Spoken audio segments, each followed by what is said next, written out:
The eviction notice had been sitting on the kitchen table for 6 days.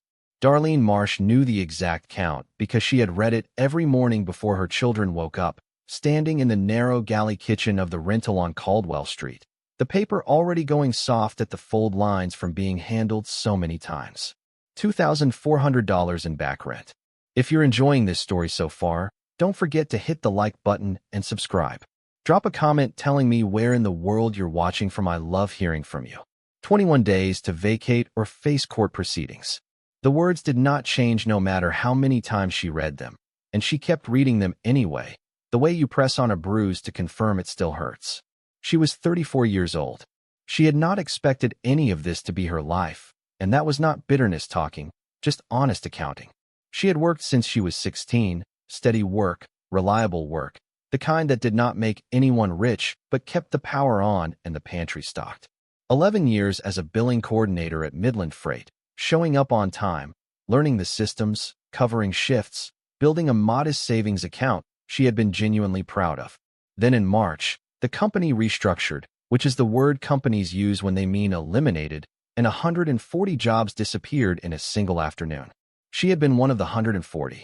The savings she had built over 11 years covered 2 months of rent and groceries. Then they did not cover anything. She picked up scanning work at a law firm 3 days a week and watched her neighbors' grandchildren on weekends. She returned bottles. She sold the gold bracelet and pearl earrings her mother had left her at a pawn shop on Fifth for $140 and felt something go quiet in her chest when she placed them on the counter. She did not let herself look at them again before the man put them in a tray and slid it under the glass. She applied for 31 jobs over 6 weeks and heard back from 4. Of the 4, 2 rejected her by email. One said they had decided to hold the position. One said they had chosen another candidate, but would keep her resume on file. She had 2 children. Marcus was 12, lean and watchful, with his father's face and the particular silence of someone who had decided not to add to a problem by talking about it. He had started doing yard work for neighbors without being asked, coming home in the early evenings with crumpled bills folded in his front pocket, placing them on the kitchen counter without ceremony. $12 on a Thursday, $8 on a Saturday.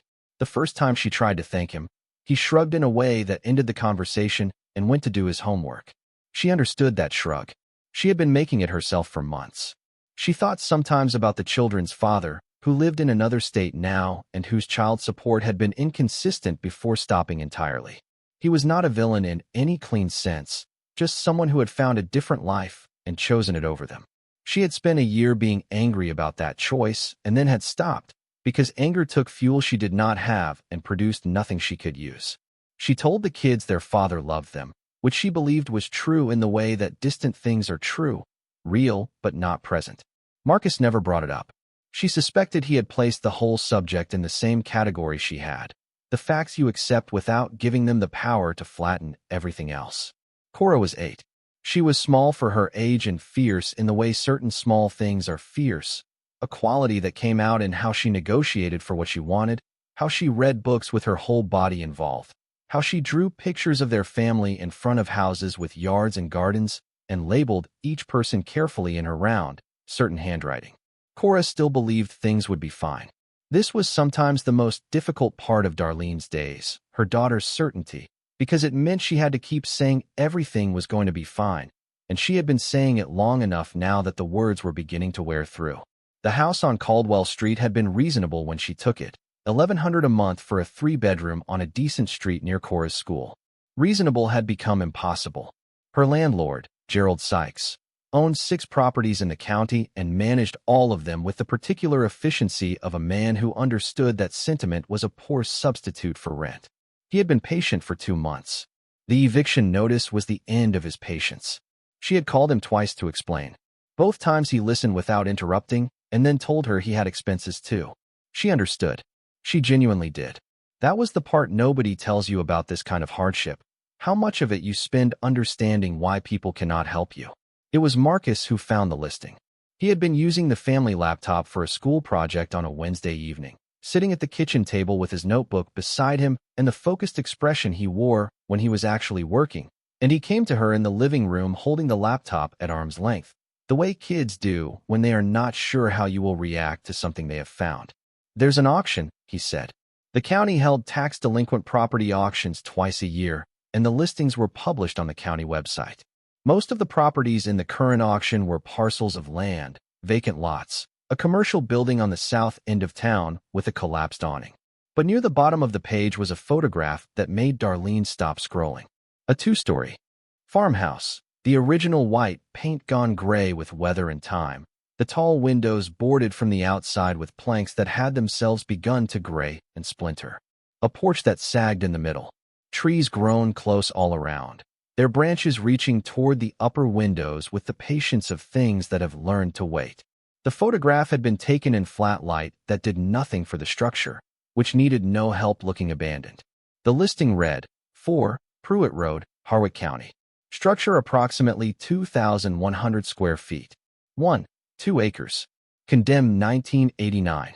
Sold strictly as is, no inspection permitted prior to sale. Sealed by county order, seal lifted upon transfer. Minimum bid, $300.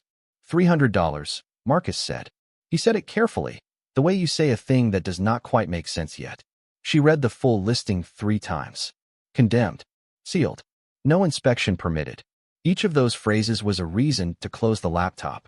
She had enough problems. She was not in the market for more. But she had also learned something in the months since losing her job, something she had not known before, which was that when you have very little, you develop a different relationship with risk.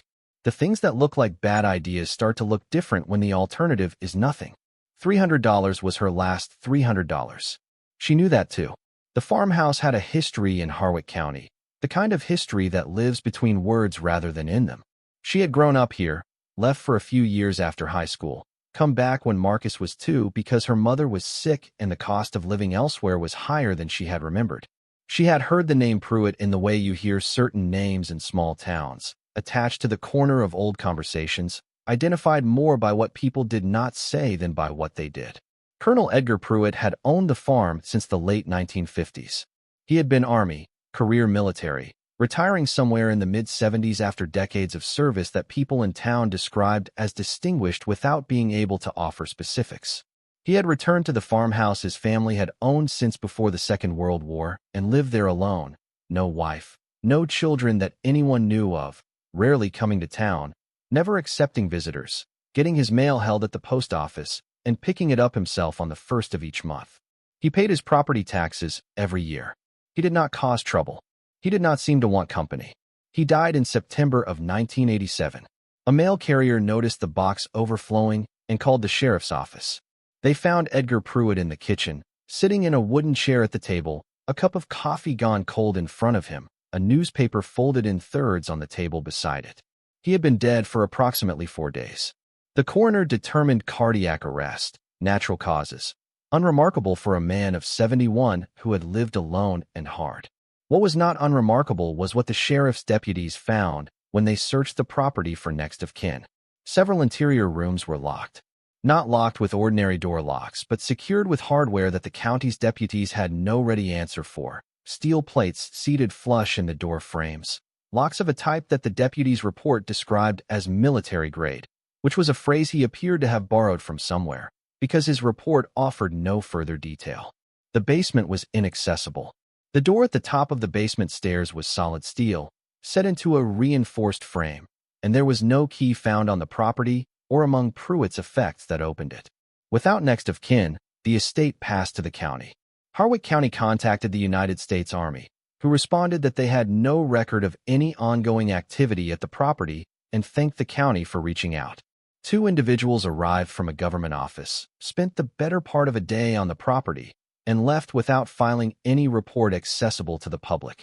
The farmhouse was condemned the following spring and sealed by court order, and it sat on the county's books for 36 years after that, accumulating delinquencies no one intended to pay, growing quieter every season as the trees moved closer.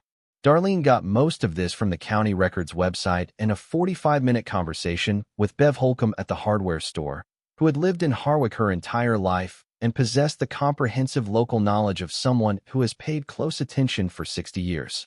That place gives people the feeling, Bev had said, pulling the phrase together with a small wave of her hand. Always has. The road going out there has basically grown over. Kids used to dare each other to go up the driveway, years back. Haven't heard of anyone doing it recently. What do people think is in there? Darlene asked. Bev tilted her head.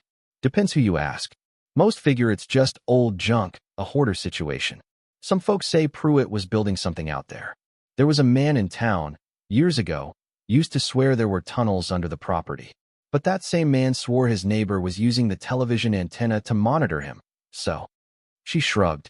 Take it for what it's worth.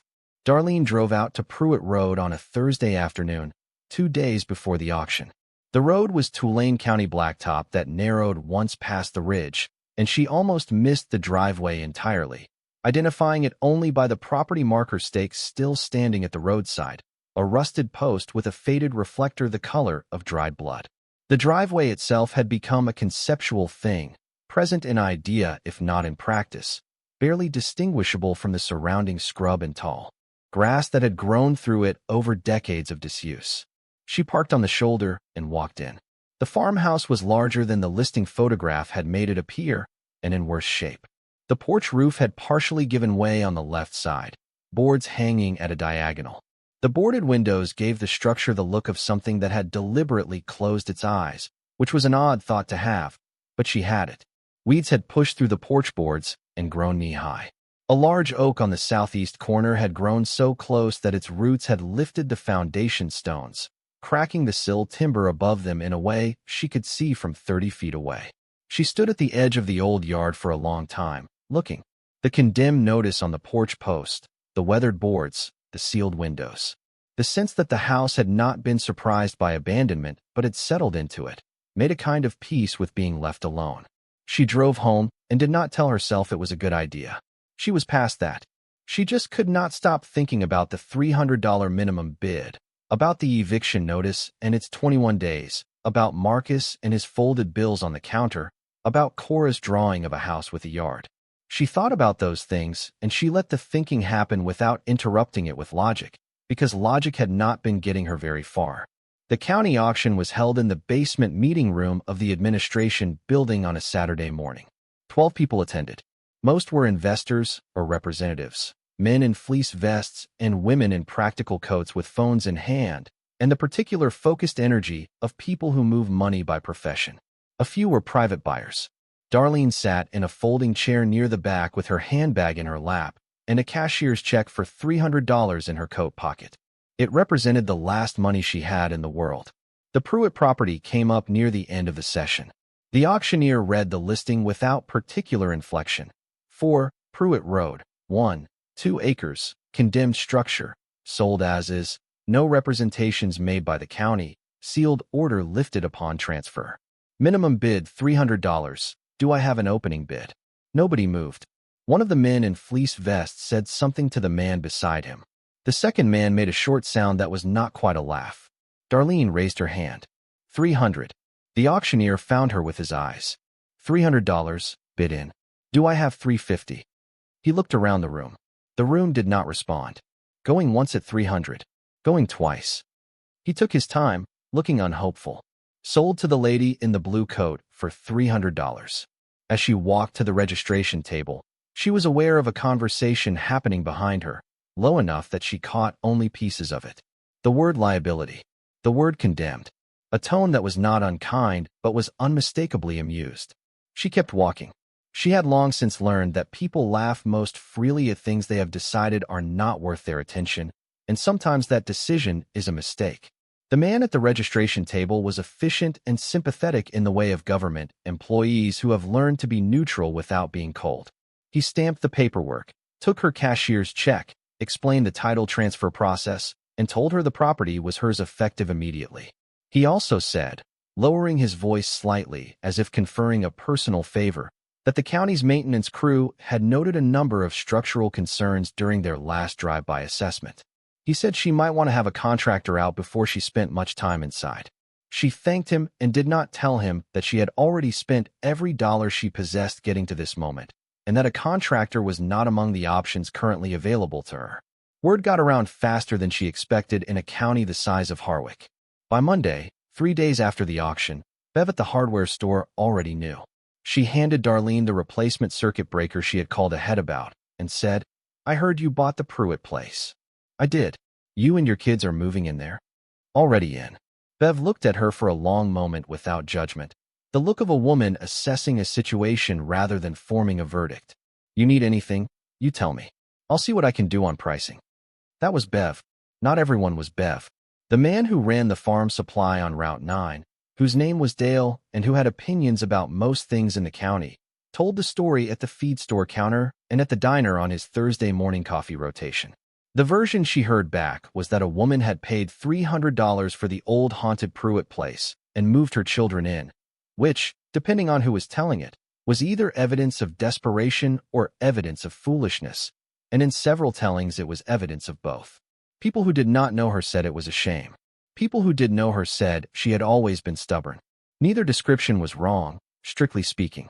Marcus heard about it at school the first week. He came home and told her a boy in his class had said his dad said the Pruett place was cursed, that everyone who had ever tried to fix it up had given up inside of a month. She asked Marcus what he had said back. He said his mother did not believe in curses. She told him that was the right answer. He shrugged and took his homework to his room. She thought about what he had said for the rest of the evening. The county employee at the registration table handed her a folder of documents and explained that the property transferred to her as of that morning, that the sealed status was formally lifted upon transfer of ownership, and that the county wished her luck with the project. She drove home with the deed in the folder on the passenger seat. Her sister called that same evening, after the kids were in bed. Darlene had been expecting the call since she had mentioned the auction that morning. "Tell me you did not actually do it," her sister said. "I have the deed in my hand." A long pause. "Darlene, a condemned farmhouse. It has walls. It has a roof, most of it. Most of it. The porch roof has a section that came down on one side. The main roof looks solid. You looked at it from the outside. You couldn't even go inside before you bought it. Nobody could. That was the condition. So you spent your last $300 on a building nobody has been inside in 36 years, with a history of the county not being able to explain what's in it." "Yes." Her sister breathed out. "Is there anything I can say that would change what's already happened?" "The check cleared this morning." Another pause, longer. The sound of her sister working through something internal, reaching the other side of it. "Fine. When do you need help moving?" That was her sister, start to finish. She complained first and then rolled up her sleeves. She arrived the following Thursday with a borrowed pickup truck, 2 friends from her church, a casserole in a covered dish, and 0 further commentary on the decision. They spent 9 hours moving everything from Caldwell Street to Pruett Road. 3 full trips, furniture and boxes and the children's things, and by the time the truck made its final run up the cleared driveway, the little house on Caldwell Street was empty behind them. The inside of the farmhouse was a different country. She had not known what to expect. What she found was air that had been sealed in and simply stopped moving, not stale exactly, not the damp or rot she had feared, but suspended, like the atmosphere of a place that had been waiting rather than decaying. Dust lay over every surface in a thin, even layer that had the odd appearance of something applied rather than accumulated. The furniture that remained when the previous owner died was still in place, untouched. A table in the kitchen, 2 wooden chairs, a sideboard in the hall, a wardrobe at the top of the stairs. A glass sat on the kitchen counter. A pair of work boots stood by the back door with the precision of someone who intended to put them back on.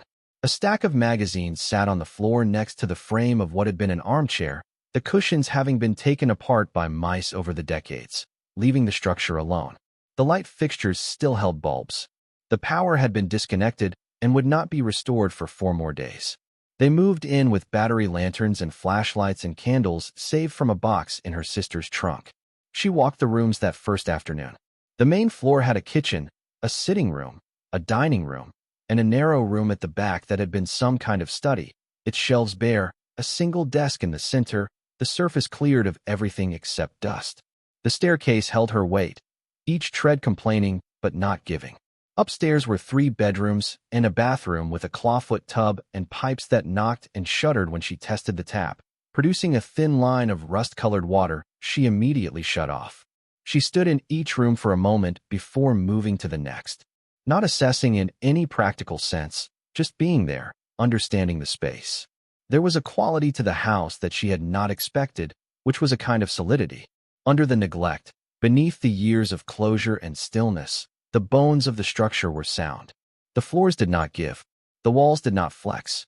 The roof, when she checked from the attic hatch she found at the end of the upstairs hallway, showed solid rafters and no visible sky through the boards, which was more than she had dared hope for. Old farmhouses built in the early part of the century were often built to endure, not to impress. And this one had been built by someone who took that seriously. The framing was heavy timber. The exterior walls, where she could probe them, were thick. Whatever it would take to make this place livable, she thought the structure itself was on her side. Marcus stood in the doorway of the bathroom looking at the tub.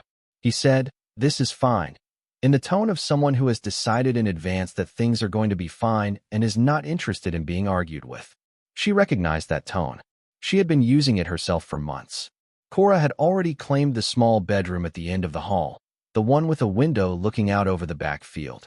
She pressed her nose against the glass, fogging it, and looked at the overgrown land behind the house for a long time. "There's so much space," she said. She asked about a garden. She asked about painting her room. She fell asleep that first night faster than either of them, curled on her air mattress in the claimed room, wholly at peace in a way that was both a gift and a weight. Darlene did not sleep much the first night. She lay in the main bedroom with a flashlight and the particular exhaustion of someone who has been strung tight for months, finally arrived somewhere, not comfortable but less exposed. She listened to the house. All houses make sounds at night, settling and temperature sounds, nothing unusual. But beneath those sounds, at irregular intervals, she heard something else. Not the random creak of wood. Something with a different quality, almost rhythmic, coming from within the walls themselves rather than from the frame. She told herself it was mice. 36 years of no human occupants was more than enough time for rodents to establish themselves thoroughly in the wall cavities. She told herself that and kept listening and eventually did not hear it anymore, which might have been because it stopped or because she finally slept. The second night, she heard it again. She sat up in the dark and listened with more attention, trying to locate it. It seemed to come from the north wall of the bedroom, and it was not scratching, not the quick, irregular movement of rodents, but something slower, something that had a pace to it. 3 sounds. A pause. 3 more. Like someone testing a surface with a knuckle. She turned her flashlight on, swept it around the room. Nothing. The sound had stopped when the light came on, which was either because mice were sensitive to light or because her turning over had silenced whatever the source was. She lay back down and watched the ceiling and told herself both explanations were equally plausible and went back to trying to sleep. In the days that followed, she worked on the house with the focus of someone who cannot afford to look too far ahead. She replaced a dead circuit breaker herself, buying the part at Bev's hardware store with money she had borrowed from her sister to cover the first month's utilities, and the power came on in the 2 rooms that had been dark since they arrived. She patched the collapsed section of porch roof with salvaged boards she found in a lean-to at the back of the property. Not beautiful work, but adequate, and she sealed the gaps with caulk that had been sitting in the lean-to long enough to be suspect, but still held when she tested it. She cleared the kitchen surfaces with bleach and thyme, and by the end of the 3rd day the room smelled more like clean than like decades. She found several things during those first working days that she did not have a category for. A heavy iron ring set into the kitchen floor, the kind used to lift a trap door, but when she pulled on it the boards around it did not give, and she could find no seam to indicate an opening. A ventilation screen high on the study wall that was connected to ductwork running horizontally into the interior of the house rather than up and out through the roof, which was the wrong direction for any ventilation system she had ever seen. A section of baseboard in the dining room that had been screwed into place rather than nailed, the screw heads painted over, but visible if you were looking. She filed each of these things away without acting on them. The list of practical necessities was long enough already. The plumbing ran poorly. The water pressure behaved inconsistently, strong for stretches, and then dropping to almost nothing before recovering. The pipes shuddered every time she ran a tap. As she added it to the list, she kept in a notebook on the kitchen counter, a running inventory of everything that needed addressing, organized loosely by urgency. The list was long. She tried not to read it all in one sitting. When the power came on fully at the end of the 4th day, and she switched on the lights in the sitting room, and they held, Marcus said, "Oh, thank God," with a sincerity that made her laugh for the first time in a long time. Cora clapped both hands over her head. It was a small thing. It was not a small thing. With proper light, she began to see the house differently. The rooms were not quite the size she would have expected given the exterior dimensions, and she noticed it first in the sitting room, where the north wall was noticeably thicker than the opposite wall. Old farmhouses had heavy construction, thick walls for insulation, nothing necessarily unusual about that. But when she knocked on the north wall and then knocked on the south wall, the sound that came back was different. The south wall returned the solid thud of plaster over lath over framing. The north wall returned something that was not hollow but was not identical either, a sound that suggested the material or the space behind it was not the same as the rest. She filed it away without acting on it. She had enough to manage without developing theories about walls. If you're hooked on this story, make sure to subscribe and turn on notifications so you never miss an upload. Your support means everything and helps me bring you more emotional stories like this one. It was a Tuesday, 12 days after they had moved in. Darlene had been standing at the top of the basement stairs again, studying the door at the bottom. It was steel, gray painted, set into a reinforced frame that had been added to the existing structure, the edges of the modification still visible where the newer framing met the original timber. The fit was exact in a way that old farmhouse work never was. Clean seams, no gaps. A single cylindrical lock sat in the center of the door at waist height. No visible manufacturer's mark, just smooth, brushed steel. She had tried it her first week. It did not move. She had described it over the phone to a locksmith in town, a man named Gary who had been in business in Harwick for 22 years. He listened carefully and said it sounded like a Class 6 government-issue lock, the kind used on secure storage in federal facilities. He said he could probably open it, but not quickly and probably not without damaging the door, and she should call when she was ready to have that conversation. She had not called back yet. She was standing at the top of the stairs looking at it and adding it mentally to the list when she heard Cora behind her. "Mom." She turned. Cora was standing in the hallway, both feet together, shoulders squared, wearing the expression she reserved for important announcements, the one that had no impatience in it, just a settled certainty that she was about to say something that mattered. "I found something," Cora said. "What did you find? Come and see." She followed Cora down the hall to the back bedroom, the room nobody had taken. It faced north and received almost no direct light, and they had been using it to store the boxes that had not yet found a place in the rest of the house. The old wardrobe that had been there when they moved in stood against the far wall, too heavy to shift without more hands, still in the position it had occupied for God knew how long. Cora went straight to the wardrobe and pointed to the left side. "My ball rolled back there," she said. Between the wardrobe and the wall was a gap of about 5 inches. "I was trying to reach it, and I touched the wall, and it felt different." Darlene crouched and put her hand in the gap. The plaster was cold, the way the walls in this room were always colder than the rest of the house, a chill that had struck her as slightly strange, but which she had attributed to the north-facing aspect. But what she felt at the edge of the wardrobe's position was not cold plaster. It was a groove, not a crack, not the jagged path of settling damage, but a groove that was straight and clean, running vertically from below her hand to above her head. She pressed her face to the gap and looked. The groove was a seam, a deliberate, careful seam, the kind made by a tool rather than by time. She stood up and looked at the wardrobe. It was a large piece, solid wood, the kind of furniture built to stay wherever it was put. She put both hands on its side and pulled, and it did not want to move, but she pulled steadily and it gave, scraping against the floorboards in long, reluctant protest. She moved it 3 feet. Then she stopped and looked at the wall. The seam was unmistakable from this angle. A rectangular outline in the plaster, roughly 4 feet wide and 6 feet tall, the edges tight and intentional. No handle, no visible hinge, but a complete outline, the kind that described something that could open. At the lower edge of the seam, just at floor level, where the wardrobe had stood with its base close against the wall, there were marks. She crouched to look at them closely. They were not random. They were repeated marks in the plaster, the kind of marks left by something pressing at the same spot again and again over time, a pattern of use. And on the floor itself, barely visible, but absolutely present once she was looking for it, a smooth arc worn into the floorboards. The arc a door makes when it swings through the same path repeatedly over many years. Cora stood beside her, looking at all of it with the calm attention she gave things that interested her. "Mom," she said, "someone's been living in the walls."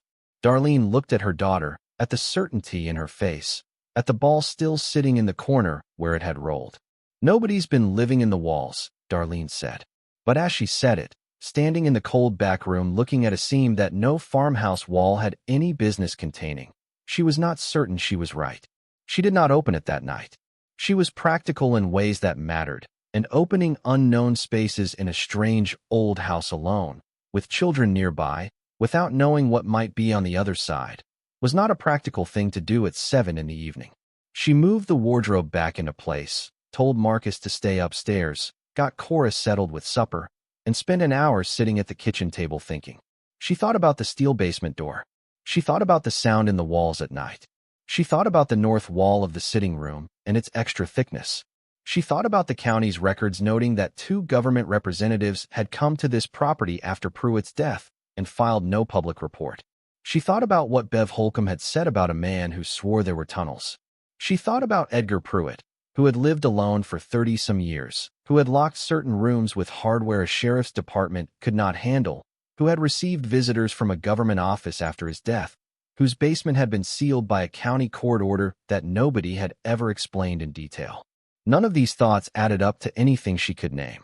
They were pieces that fit the general shape of something larger without revealing what that something was. In the morning, she got Marcus off to school and Cora settled at the table with breakfast and a book and went to the storage room with her father's toolbox. She studied the panel for 20 minutes before she touched it. She looked at the scratch marks, at the arc in the floor, at the angle of the seam. Whatever was on the other side had access to the panel from within, meaning the panel opened outward, toward her. The scratch marks were consistent with something pressing against the lower edge from the back. She thought about that. It was possible the mechanism operated from both sides. Possible it was intended to be opened only from within, and the catch had simply been accessible from the outside if you knew precisely where to press. She ran her fingers along the seam, starting at the top, working downward. Nothing. She tried the corners. Nothing. She pressed at the center of the panel at waist height, slow and even, and felt a resistance that was not the resistance of stuck plaster. It was mechanical.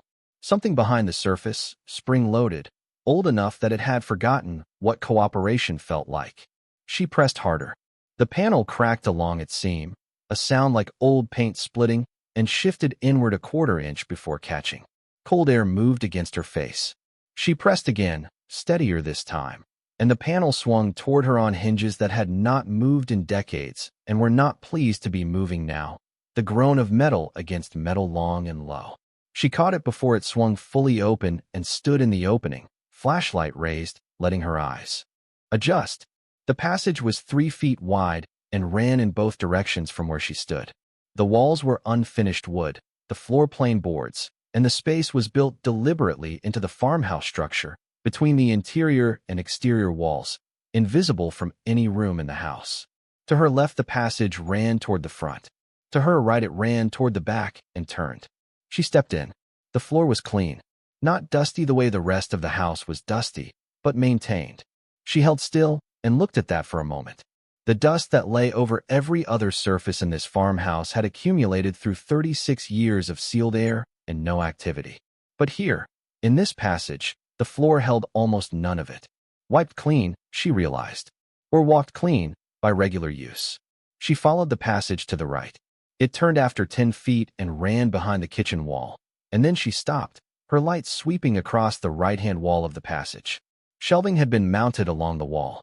Not improvised shelving, but proper shelving, metal brackets, standard boards, organized with the precision of a person who had been taught that there was a correct way to store things and had never stopped believing it. On the shelves, a row of military canteens, olive drab, each one stamped with identification numbers in white paint. Canvas bags folded flat in the way that particular institutions fold canvas bags, edges aligned, corners sharp. Stacked metal tins with printed labels she had to get close to read. Emergency ration pack, U.S. Army. The dates on the labels range from the mid-1970s to the early 1980s. A plastic-cased folded map, The plastic yellowed but uncracked. A manual in a waterproofed green cover. She tilted the flashlight to read the spine. FM 31-21. Guerrilla Warfare and Special Forces Operations. United States Army, 1961. She stood in the passage with the Army Field Manual in her hand and let the weight of what she was looking at settle over her slowly. This was not storage. Nobody stored emergency ration packs and field manuals from the early Cold War era in a secret passage cut into the walls of a farmhouse because they ran out of closet space. This had been placed here, maintained here. The tin containers were aligned by size, largest to smallest, and each one had a thin film of dust on it, but not the same thick settled layer that covered every surface in the rest of the house. The dust here was measured, minimal, the dust of a place that was regularly attended. She set the manual back on the shelf exactly where she had found it and kept moving. The passage branched further in, a junction where two corridors crossed inside the wall structure of the house. At the junction, positioned with the deliberate economy of someone accustomed to making use of tight spaces, was a canvas folding stool. Military issue. Beside the stool, a wooden crate had been placed as a surface, and on the crate sat a kerosene lantern and, beside it, a logbook. The logbook was green canvas, military drab, thick with accumulated entries. She picked it up carefully, the way she picked up things she suspected mattered. The first page had 2 lines, the handwriting small and precise, trained to use space without wasting it. Property, Harwick Station.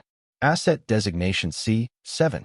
Maintenance log, E.J. Pruett, Major, USA, Ret. She turned to the first entry. October 14, 1962. Primary inspection complete. Vault integrity confirmed. Inventory as per original manifest, full count verified. Awaiting further instruction from D.C. office. No further instruction received this quarter. She turned pages. Entry after entry, dated quarterly across decades. The handwriting changed very little over the years, only becoming slightly smaller as the pages filled, the mark of a man who always knew he had more to say than he had room to say it. The entries were methodical: inspection dates, inventory confirmations, maintenance notes. A gasket replaced in 1971. A water intrusion repaired along the north foundation in 1974, sealed with materials consistent with original construction to avoid detection.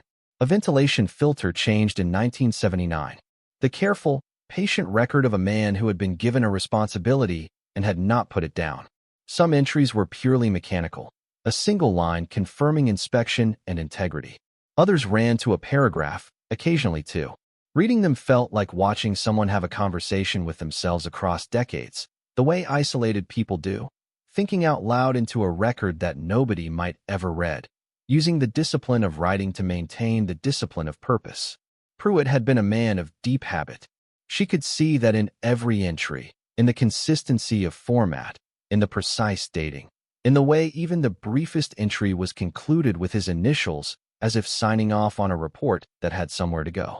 It did not have anywhere to go. She understood that by the time she reached the entries from the late 1970s, where the tone began to shift almost imperceptibly, a tightening in the language, a quality of someone who has been waiting politely for a very long time and has begun to wonder whether the waiting is an error. She flipped to a page in the middle of the logbook. 1981. The entry was longer than the rest. Contact attempt to D.C. office, 4th this year. No response. Previous contacts, 11 in total since reassignment of original handler in 1976, have yielded no substantive reply. Assets remain in place, inventory intact. Operational security maintained. Awaiting orders. I do not know who is still aware of this assignment. I do not know who is responsible for instructing me. I know only what I was tasked to do in October of 1962, and I have done it without interruption. E.J.P. She turned toward the back of the logbook. 1986, a year before Pruett died, in his kitchen chair. I am not a young man. I have not been one for some years. The arrangement given to me in 1962 was not explained in full, and I understood that incompleteness to be deliberate. I understood what I was asked to do, and I did it, as I had been trained. Without requiring an explanation, I had not been cleared to receive. But 24 years is a long time to maintain something without knowing whether the people who gave you the responsibility still exist in any meaningful sense. I have not had contact with anyone in the chain of command since 1976. I do not know whether the program that tasked me is still active. I know only what is in this vault, and I know its value, in the general terms I was given, and I know that it was important enough in 1962 that a career officer was assigned to guard it indefinitely, with no timeline for retrieval. The assets are, in my judgment, beyond any value I could accurately estimate. I was not given figures. I was given the word irreplaceable, which is a word that has weighed on me differently as the years have passed. If something happens to me before instructions arrive, I do not know who will know what is here. I have not told anyone. That was the instruction. I have not broken it. God help whoever finds this. Darlene read those words standing in the narrow passage of her own farmhouse, flashlight in one hand, logbook in the other, her daughter turning pages at the kitchen table 40 feet away. God help whoever finds this. She thought about the $300 she had paid for this property. She thought about the eviction notice still on the table, even though the Caldwell Street house was not hers anymore. She thought about the steel door in the basement with its government lock, and about the Army inspectors who had come after Pruett's death and left without explaining anything to anyone. She thought about Edgar Pruett maintaining this passage, maintaining whatever was beyond it, for 24 years after the people who had tasked him stopped answering his calls. Doing what he had been told to do, without instruction, without recognition, because he did not know how else to be. She closed the logbook and held it against her chest, and turned back down the passage, moving slowly, feeling the walls on both sides of her. When she came out through the panel and swung it back into place, the storage room looked exactly as it had, boxes along the walls, the wardrobe replaced against its wall, nothing indicating what was behind it. She carried the logbook to the kitchen table and sat down across from Cora, who looked up from her book and then looked at the logbook and then back at her mother's face. "Did you find something?" Cora asked. "I'm not sure yet," Darlene said, which was not an answer but was the truth. She opened the logbook again and turned to the final pages. The last entry was dated March 1987, 6 months before the mail carrier noticed the overflowing box and called the sheriff. Routine inspection complete. All secure. Combination on file at this location only. I have recorded it in this log, as I have no other means of ensuring continuity. I have weighed this decision at length. The risk of losing this record is greater, in my judgment, than the risk of its compromise. No one has found this passage in 25 years. No one will look here. E.J. P. Below the final entry, separated by a single ruled line drawn with care, were 4 groups of numbers. 8 digits total. Darlene looked at those numbers for a long time. Then she looked up at Cora, who had returned to her book, unconcerned, reading steadily in the morning light. Then she looked at the hallway leading to the basement stairs. She stood up slowly, carrying the logbook. At the top of the stairs she stopped and looked down at the steel door. The gray paint. The cylindrical lock with its brushed steel face. The reinforced frame that an ordinary county sheriff's department had not been equipped to deal with on a Tuesday in 1987. She walked down the stairs one step at a time, her hand on the wall, the logbook open in her arm. At the bottom, she stood in front of the door. The lock had 4 rotating wheels visible through a small window on its face, each wheel engraved with digits 0 through 9. A combination lock, older style, the mechanism set into the door rather than hanging from a hasp, built in at the time of installation. She looked at the first group of numbers in the logbook. She looked at the lock. She reached out with one hand and set the first wheel to the first digit of the sequence Pruett had written down in his cramped, careful handwriting in the last log entry he would ever make. The mechanism was stiff with 36 years of stillness. She turned each wheel carefully, feeling the resistance, stopping at each number in sequence. When she had set all 4 groups, she stood there for a moment with her hand on the lock's handle, her breath coming slowly, the basement cold around her, the house quiet above. She became aware of a sound she had not registered before, a faint hum that seemed to come from the walls themselves, or from the space behind the door, barely perceptible, the sound of something mechanical that had never stopped running. She pressed her ear to the steel surface of the door and listened. The hum was real. Whatever was on the other side of this door had been running for 36 years, drawing power from somewhere she had not located, doing whatever it was designed to do, waiting. She pressed the handle. The lock opened. The door swung inward on its hinges with a sound that was not protest, but something older, something like a held breath finally let go. And the air that moved out from the darkness beyond was unlike anything she had ever breathed, cold and sealed, and carrying within it the particular stillness of a place that had been waiting for an extraordinarily long time for someone to finally open the door. She raised the flashlight. What the beam found on the other side of that door made her take one step back without deciding to, her hand finding the door frame behind her, steadying herself against something that had no name yet, but was already too large for the space she was standing in. She had been prepared for a room. She had been prepared for storage, for military equipment, for the kinds of things a Cold War-era government might have asked a loyal retired officer to maintain in secrecy for decades. She had told herself, on the stairs, that she was prepared for almost anything. She had not been prepared for this. The space beyond the door was not a room. It was a vault, and it was vast, cut into and under the earth well beyond the footprint of the farmhouse above, lit by strips of emergency lighting that ran on a circuit she had not found because it ran on its own power source, humming steadily in the floor, casting everything in a pale and shadowless light. Stacked along the walls on purpose-built shelving, on pallets, in sealed containers of a type she had never seen outside of news photographs, were assets of a scale she could not process standing there in the doorway with a flashlight and 36 years of sealed air washing over her face. She would need time to understand what she was looking at. She would need more than time. She stood in the doorway of what had been Edgar Pruett's secret and her $300 purchase and her last chance, and she breathed the cold, preserved air of it, and she did not move for a long time. The light inside the vault was pale and even, the color of winter's sky through frosted glass. It came from strips mounted along the base of the walls, running on a separate power circuit she had not located anywhere in the house, something buried in the concrete of the floor itself or routed through the exterior walls by whatever engineers had built this place in 1962. The light had been running for 62 years.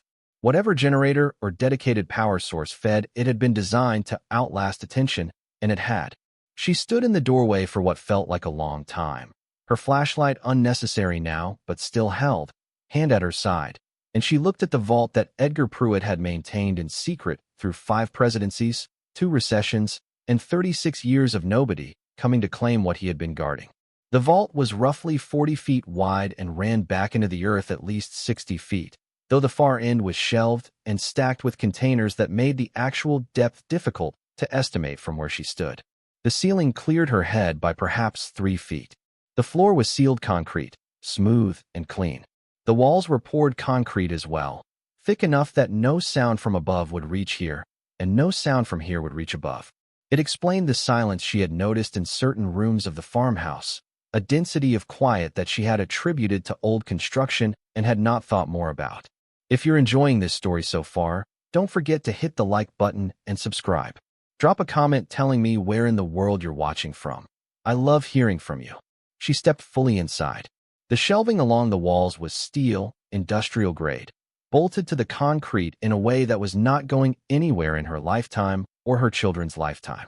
On the shelves, organized with the same precision that had governed the maintenance log, were the assets of whatever program had sent Edgar Pruett to a farmhouse in Harwick County in 1962 and tasked him with a responsibility that would define the rest of his life.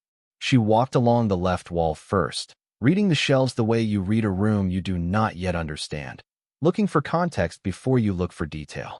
The first section held wooden crates, identical in size, stacked 3 high, each one stamped with a serial number and a date. The dates on the crates ranged from 1962 to 1964, the initial loading period, she guessed, before the vault was sealed. The wood was dense and dark with age, but showed no rot or warping. The crates were sealed with metal straps, the straps still holding tension. She took the edge of her fingernail and ran it along the seam of the nearest crate. The wood was cold and hard as stone. She moved on. The second section held sealed metal containers, rectangular and uniform, roughly the size of large suitcases stacked on pallets. Each container had a handle at one end and a locking mechanism at the other, and each one was tagged with a laminated card that had been typed on a machine she recognized from old photographs as an IBM Selectric. The cards read, U.S. Government. Department of Defense. Emergency Strategic Reserve. Asset Category, PM1. PM1. She turned the abbreviation over without yet knowing what it meant. She would look it up later, sitting at the kitchen table after midnight with her phone propped against a mug. PM stood for precious metals. The containers held platinum and palladium ingots, strategic industrial metals that had been part of the Federal Reserve since the Second World War, accumulated against the possibility of a scenario in which conventional supply chains failed entirely and the government needed materials for equipment it would not publicly discuss. The containers were sealed with a pressure mechanism designed to maintain internal atmosphere. Whatever was inside was as sealed today as it had been the afternoon they were locked in 1962 or 1963, or whenever the loading of this vault had been completed by people whose names she might never know. The third section stopped her. Entirely. Gold bars. Not the small ones sold in television commercials to people worried about inflation, but the proper standard bars of the London good delivery type, each one weighing 400 troy ounces, approximately 27 pounds, each one stamped with a seal she would later identify as the United States Assay Office hallmark from the early 1960s. They were stacked on specially designed shelving with individual cradles to hold each bar, 4 bars wide and 12 bars deep on each shelf, for shelves high on this section of wall. She counted without thinking, 4 times 12 times 4. 192 bars in this section alone. And the shelving continued around the corner and along the back wall. She made herself stop counting. She kept moving. The right-hand wall held the sealed metal containers in greater numbers, dozens of them, and interspersed among them were vacuum-sealed packages that held what looked like currency, bound in stacks, and sealed in heavy plastic that had yellowed but not cracked. She could read the denominations through the plastic on the nearest package. They were not small denominations. Near the back of the vault, on a separate shelf positioned as if it were the most important thing in the room, which it probably was, sat a metal box the size of a large dictionary, sealed with 2 locks, and next to it a binder in a hard green cover with a label that read, Harwick Station C7. Asset Manifest and Operational Directive. Classified. For authorized personnel only. Date of preparation, October 1962. She stood in front of it for a moment and looked at the room she was in, looked at the whole of it from back to front. The orderly rows, the labeling, the precision of a man who had understood that the value of what he was maintaining depended on every component being exactly where it was supposed to be. She thought about Edgar Pruett walking down those basement stairs, through that door, quarter after quarter, year after year, checking the seals on the containers, testing the air quality, logging his findings in the green canvas book she had carried out of a wall passage. She thought about what it cost to do that alone, with no confirmation that anyone on the other end was still listening, still caring, still in existence in any meaningful institutional sense. She thought about the entry from 1981, awaiting orders. 11 contact attempts. No reply. Most people would have stopped. After a decade of silence from Washington, after the reassignment of the handler and the transfer of oversight to a division that never followed up, most people would have decided the assignment was over, that the institution had forgotten them, and that they were free to let it go. Edgar Pruett had not let it go. He had kept coming down these stairs, with a lantern when the power failed, and with his own light when he could manage it, writing his entries in a hand that grew smaller with the years, but never less certain. She picked up the binder. The first pages were the operational directive, dense government language that she read slowly and then read again. The program had a name, Operation Inland Reserve. It had been authorized in September of 1962, 1 month before Edgar Pruett made his first log entry, at the height of the Cuban Missile Crisis, when the government of the United States had decided it needed to protect certain strategic assets from potential nuclear strike against financial centers and government facilities. 13 properties across 11 states had been selected, each maintained by a trusted retired military officer, each holding a portion of a reserve the total value of which was not disclosed in this document but was referenced by category. Gold bullion, platinum ingots, bearer bonds issued by the Treasury Department, currency reserves, classified documents of strategic national interest, and a sealed communications protocol designed to allow the site custodian to contact the overseeing office in Washington in the event of a national emergency. The program had been scheduled for review in 1970. The review had apparently not occurred, or had occurred and resulted in a decision not to act that was itself never documented in this binder. The binder's last inserted page was a single memo dated March 1976, informing all site custodians that the program's oversight office was being transferred to a new division, and that further instructions would follow. No further instructions had been inserted. She turned to the back of the binder, where the asset manifest began. It was a detailed inventory, item by item, with serial numbers, weights, and valuations at the time of original deposit. The gold bars were valued at $35 per troy ounce, the official fixed rate in 1962.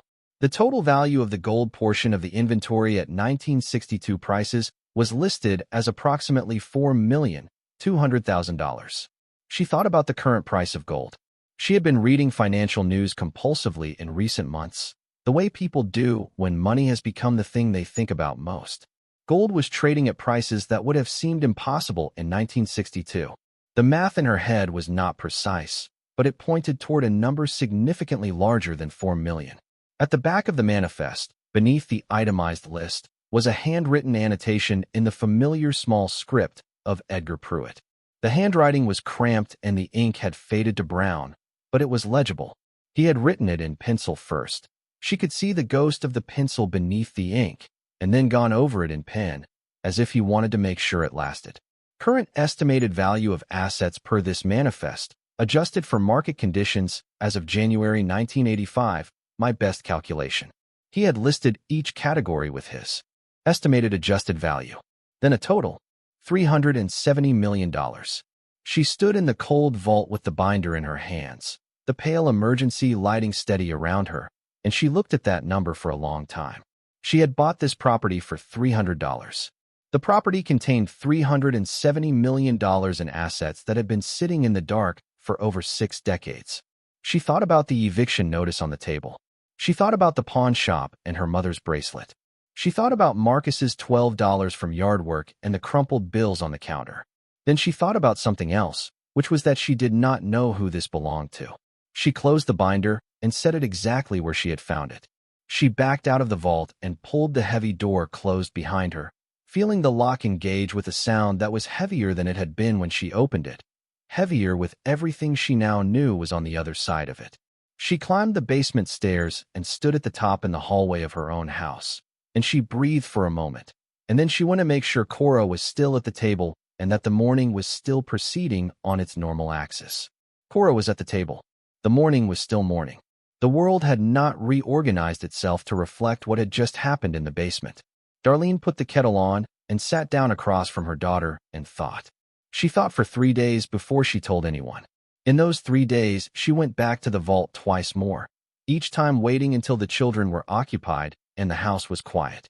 She brought her phone the second time and photographed everything, methodically, shelf by shelf, container by container, the manifest, the operational directive, the rows of gold. Her phone's storage filled, and she had to delete photographs of other things to make room. She filled it again and kept going. She researched in the evenings after the kids were asleep, sitting at the kitchen table with the logbook beside her and the county library's Wi-Fi password written on a post-it in her notebook, because her own connection was intermittent at best. She searched for Operation Inland Reserve and found nothing. She searched for Cold War domestic reserve programs and found fragments, academic papers, declassified government summaries that spoke in general terms about civil defense financial planning from the early 1960s without naming specific operations. She found one document in a declassified federal archive that referenced a program of strategic asset placement at civilian sites prior to 1963, which had been subsequently abandoned due to administrative reorganization. Abandoned. That word again. She found, in a footnote of a 1994 academic paper on Cold War domestic preparedness, a passing reference to what the author called satellite reserve installations, private properties selected for their remoteness and maintained by vetted personnel as part of a continuity of government financial framework. The footnote cited 2 other papers, both of which she tracked down through an interlibrary loan process she had not used since college. Neither paper named the program or any of the sites. But the picture they assembled together, the academic equivalent of a photograph developed in low light, was recognizable as the thing Edgar Pruett had been part of. She researched property law. She researched abandoned property statutes in her state and in federal code. She researched the legal concept of treasure trove, an old common law doctrine that in most American states had been either abolished or significantly modified. And she researched finders' rights and what happened when discovered property had no identifiable current owner. She was not a lawyer. She knew she needed one. But she also knew that walking into a lawyer's office with this story without understanding anything about her legal position was not a position she wanted to be in. She also researched Edgar Pruett. She found his military record on a public database of veteran service records, confirmed what she had suspected: career Army, multiple commendations, a Distinguished Service Medal awarded in 1961 for a service the record described only as classified operations, European theater. He had retired at the rank of major in 1974 after 23 years of service, the years 1962 through 1974 corresponding precisely to the first 12 years of his maintenance log. He had continued maintaining the vault for 13 years after his retirement. Nobody had asked him to stop, and so he had not stopped. On the third day, she called her sister. Her sister arrived the following afternoon and listened to the full account without speaking, sitting at the kitchen table with her coat still on and her hands folded in front of her on the table, and her expression passing through several phases that Darlene watched without commenting on. Disbelief. Continued disbelief. A shift toward cautious acceptance. The beginning of something that might have been awe. When Darlene finished, her sister was quiet for a moment. Then she said, "Show me." Darlene showed her. Her sister stood in the vault for 10 minutes and said nothing. She walked the length of it. She touched one of the gold bars with 2 fingers, as if confirming its weight and temperature. She read the label on one of the metal containers. She turned around twice, looking at the shelving, the scale of it, the orderly, impossible abundance of it. Then she climbed the stairs back to the kitchen and sat down. "Darlene," she said, "I know. This is—" She stopped. "I know." Her sister pressed both hands flat on the table. "You need a lawyer. You need one today? Not tomorrow. I know that too. Not someone from here. Not Gerald Sykes's cousin or whatever. Someone who knows about federal property law. Someone who understands what this actually is." Darlene had already been thinking about this. She had searched online and found a firm in the state capital that specialized in property disputes and estate law, with one attorney whose profile mentioned experience in federal property claims.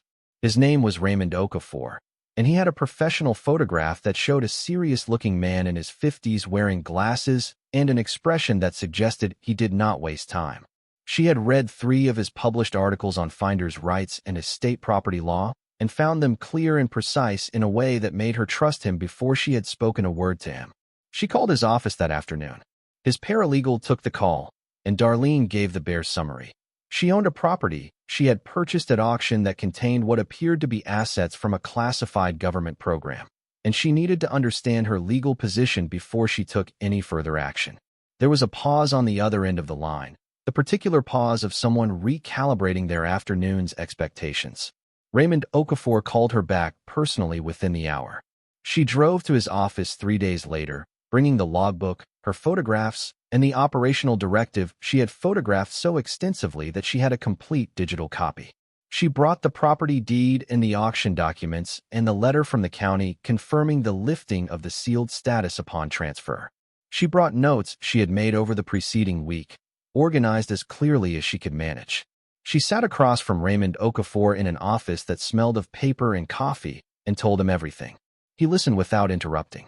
He made notes in a tight, rapid script. When she finished, he read through the documents she had brought, slowly and thoroughly, and then he sat back and looked at her over the top of his glasses.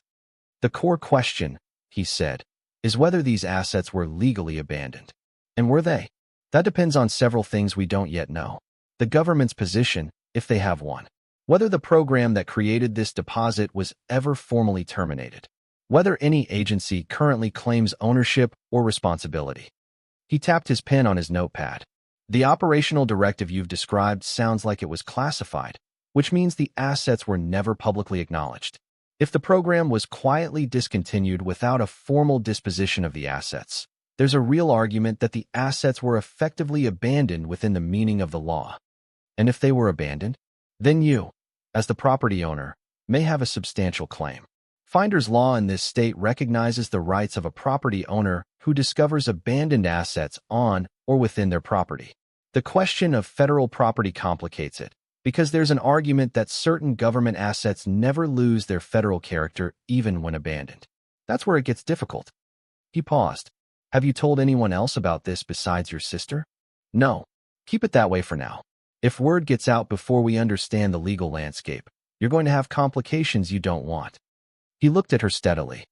Miss Marsh, I want to be clear about something. What you've described, if it is what you believe it to be, is one of the most unusual property law situations I have encountered in 30 years of practice. I'm going to need time to research this properly. How much time? 2 weeks. Maybe 3. In the meantime, don't let anyone into that vault. Don't remove anything. Document everything, which you've already begun doing. And if anyone from a government agency contacts you, call me immediately and do not say anything without me present. She drove home in the dark, on the county road she was beginning to know, and thought about the word complications. If you're hooked on this story, make sure to subscribe and turn on notifications so you never miss an upload. Your support means everything and helps me bring you more emotional stories like this one. The complication arrived 11 days later, on a Thursday morning, in the form of 2 cars parked in her driveway when she returned from taking Cora to school. They were dark, clean, nondescript in the particular way of government vehicles that are trying not to announce themselves and succeeding only at announcing themselves to anyone paying attention. A man in a gray suit stood beside the first car, looking at the farmhouse with an expression she could not read from the road. A woman in a dark coat stood near the porch steps. Neither of them was in uniform. Darlene sat in her car at the end of the driveway for a moment, engine running. Then she picked up her phone and called Raymond Okafor. His paralegal put her through in under a minute. There are 2 people in government-type cars at my property right now, she said. A pause. Don't get out of your car yet. Are they on the porch? Standing near it. Not inside. Good. They have no right to enter without your permission or a court order. Do you see any paperwork, anything they're holding? She squinted. The man has a folder. All right. Go out and meet them. Be polite. Ask for identification and write down their names and the agency. Tell them your attorney is aware of the situation and will be in contact with them, and that you have nothing further to say today. Can you do that? Yes. Call me the moment they leave. She got out of the car and walked up the driveway. The man in the gray suit came forward to meet her, his hand out, a practiced professional gesture that had been done thousands of times. He was around 60, trim, with the coloring of someone who had spent decades in offices and the posture of someone who had spent years before that doing something else. Miss Marsh, he said, my name is Warren Delaney. I'm with the Defense Intelligence Agency, Office of Historical Programs. He showed a credentials wallet, and she looked at it carefully and memorized the name on the badge. This is my colleague Sarah Vance. The woman nodded from the porch steps. We'd like to speak with you, if you have a moment. May I ask how you know my name? Darlene said. We monitor county property records for certain search categories, he said without visible discomfort. When the Pruett property was transferred, it flagged an alert in our system. We've been aware of this property for many years. My attorney is aware of my situation, she said, exactly as she had been told. He'll be in contact with your office. I have nothing further to say today. She looked at the folder in his hand. If you have documentation for me, you can leave it, and my attorney will review it. Something moved in Delaney's expression, too practiced to be read as surprise, but too present to be ignored. He had not expected this. She suspected most people in her circumstances did not respond with an attorney's language before the first exchange was finished. Miss Marsh, he said carefully, I want to be straightforward with you. What you found on this property is a matter of significant federal interest. We're not here to threaten you. We're here to explain a complicated situation and, if possible, to find a resolution that works for everyone. I appreciate that, she said. My attorney will be in contact. She held eye contact until he nodded, placed his folder on the porch railing with the deliberateness of someone leaving something they intend to be taken seriously, and walked back to his car. The woman went with him. The cars backed out of the driveway in a way that managed to be both unhurried and purposeful. Darlene waited until they reached the road, and then picked up the folder and went inside and called Okafor. The folder contained a letter on Defense Intelligence Agency letterhead that ran to 4 pages. She read it while on hold, and then read it again when Okafor picked up. The letter's position, stated with great precision over 4 pages of careful government language, was as follows. The assets currently located in the below-grade vault at 4 Pruett Road were the property of the United States government, placed there under federal authority in 1962, and had never been formally transferred from federal ownership. The fact that the surface property had passed through county possession and was now in private hands did not affect the government's ownership of the below-grade assets, which were distinct from the surface property in law. The government was prepared to take immediate steps to secure said assets, and invited Miss Marsh to cooperate voluntarily, noting that forced access could be obtained through the federal courts if necessary. The letter did not mention compensation. It did not mention anything that resembled an acknowledgement that she had found something, reported it appropriately, and deserved consideration. It acknowledged her only as an obstacle between the government and what the government considered its property. Okafor was quiet for a moment after she finished reading. Then he said, "This is exactly the argument I expected them to make." Is it a good argument? It's a standard opening position. The question of whether below-grade assets on a privately owned parcel retain federal character is not a settled question in case law. They know that. This letter is the opening of a negotiation, not a final legal determination. What do? We respond in writing, through me, declining their characterization of the legal situation and inviting them to demonstrate their ownership claim through proper federal court proceedings if they wish to pursue it. That puts the burden on them to litigate their position rather than simply asserting it. And then we wait and see what they do. She had expected this to feel like a confrontation. What she felt, sitting at the kitchen table with the letter in her hand and the phone warm against her ear, was clarity. She had been poor and frightened for long enough that confrontation had lost most of its power to frighten her further. The worst case, as she understood it, was that the government proved their claim in court and took the vault. If that happened, she would be exactly where she had been the morning she opened the basement door. She would still own a farmhouse that needed work on 2 acres of land in Harwick County. She would still have the circuit breaker she had replaced herself and the porch roof she had patched and the window she had recaulked and the house her daughter had drawn in round certain handwriting and claimed as hers. That was not nothing. Word leaked in the way that things leak in small counties. Not in a dramatic revelation, but in the accumulation of small observations by people who paid attention. 2 unfamiliar cars parked in a driveway for 20 minutes. A woman who had been quiet and isolated in the old Pruett place suddenly driving to the state capitol and back twice in a single week. The hardware store, where Bev Holcomb noticed that Darlene had not been in recently and mentioned it to a customer, who mentioned it to someone else. Marcus came home from school on a Friday and reported that a boy in his class had told him that his father had heard the government was trying to take something from the Pruett property and that Darlene was in some kind of legal trouble. He said this with the careful neutral tone he used for information he was not sure how to respond to, watching her face for guidance. She noticed that the tone in town had shifted in other ways too. People who had not acknowledged her when she came to Harwick County with a condemned farmhouse and a $300 bid were finding reasons to speak to her. The woman who ran the diner asked how she was getting on. A man at the gas station on Route 9 said he had always thought there was something about that property and that he hoped it worked out. These were not meaningful statements. They were the opening moves of people who were recalibrating their estimate of who she was, now that the estimate they had started with appeared to have been wrong. She did not find this satisfying exactly. She found it accurate. That was what happened when you turned out to matter in ways people had not predicted. They adjusted, they recalculated, they found reasons to have been not exactly wrong before, just incomplete.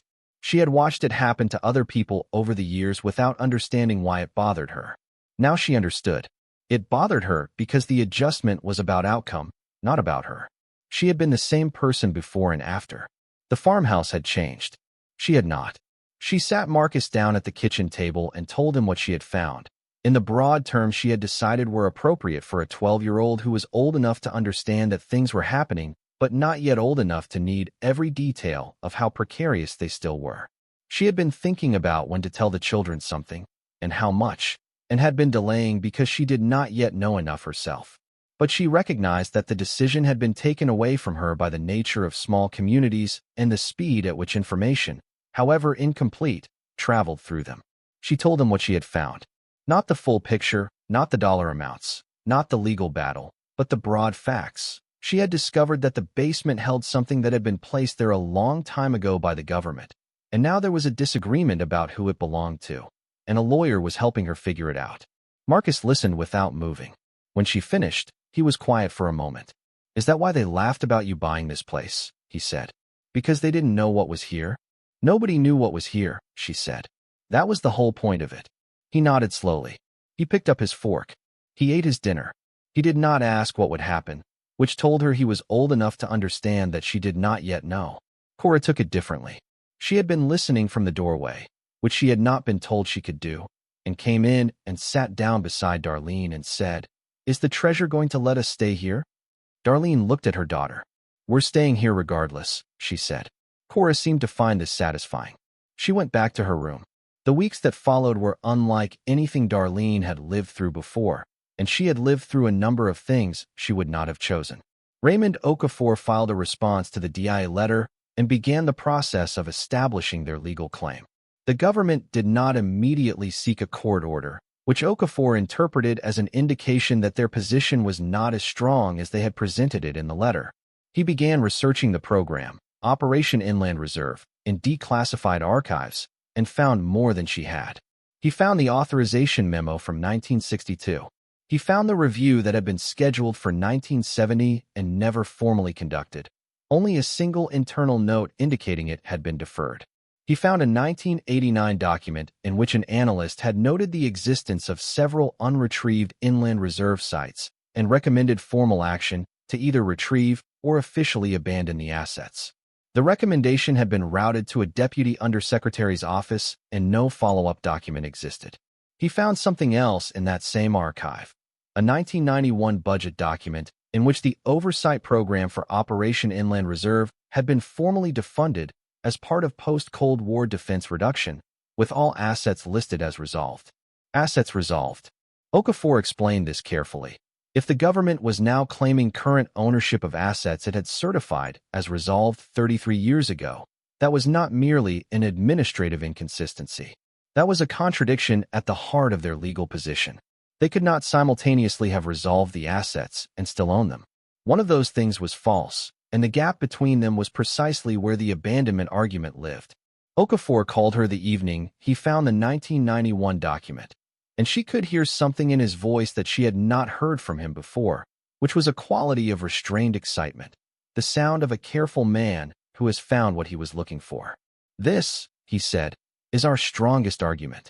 In 1989, a government analyst knew these assets existed, knew they had not been retrieved, and recommended formal action. No formal action was taken. The government had actual notice of the abandoned status of these assets and chose not to act. That is a very different legal situation from simple negligence or administrative oversight. What does it mean for us? It means the abandonment argument is significantly stronger than it would otherwise be. It means we have a reasonable basis to claim that the government, with knowledge of the situation, elected not to pursue these assets, and that election constitutes abandonment under the applicable statutes. Do you think we can win? He paused in the way she had learned to read as him choosing his words precisely. I think we have a genuine claim. I think the government knows it too, which is probably why they haven't filed for a court order yet. They're calculating whether it's better to litigate or negotiate. And if they negotiate, then we need to know what we're willing to accept and what we're not. That's a conversation we should have before they make an offer, not after. She drove to his office the following week, and they had that conversation. It took 3 hours. She came home with a clearer sense of her own position than she had possessed since opening the basement door, and a clearer sense of what she was willing to fight for. She had thought, in those first days, that this was about money, that the vault and its contents were a means to an end. Security, stability, the ability to replace what had been lost, to restore the life that had been taken from her in a company restructuring on a March afternoon when she had done nothing wrong and been one of the 140. She still believed that, but she had come to believe something alongside it. The way this resolve mattered. Not just the outcome but the terms of it, the record of it, what it acknowledged and what it erased. Edgar Pruett had spent 24 years in faithful service to a program that stopped being faithful to him somewhere around 1976 and never explained why. It had sent 2 inspectors to look at his body and file no public report. It had certified his life's work as resolved in a budget document and gone back to its other business. His name did not appear in any public record connected to what he had done.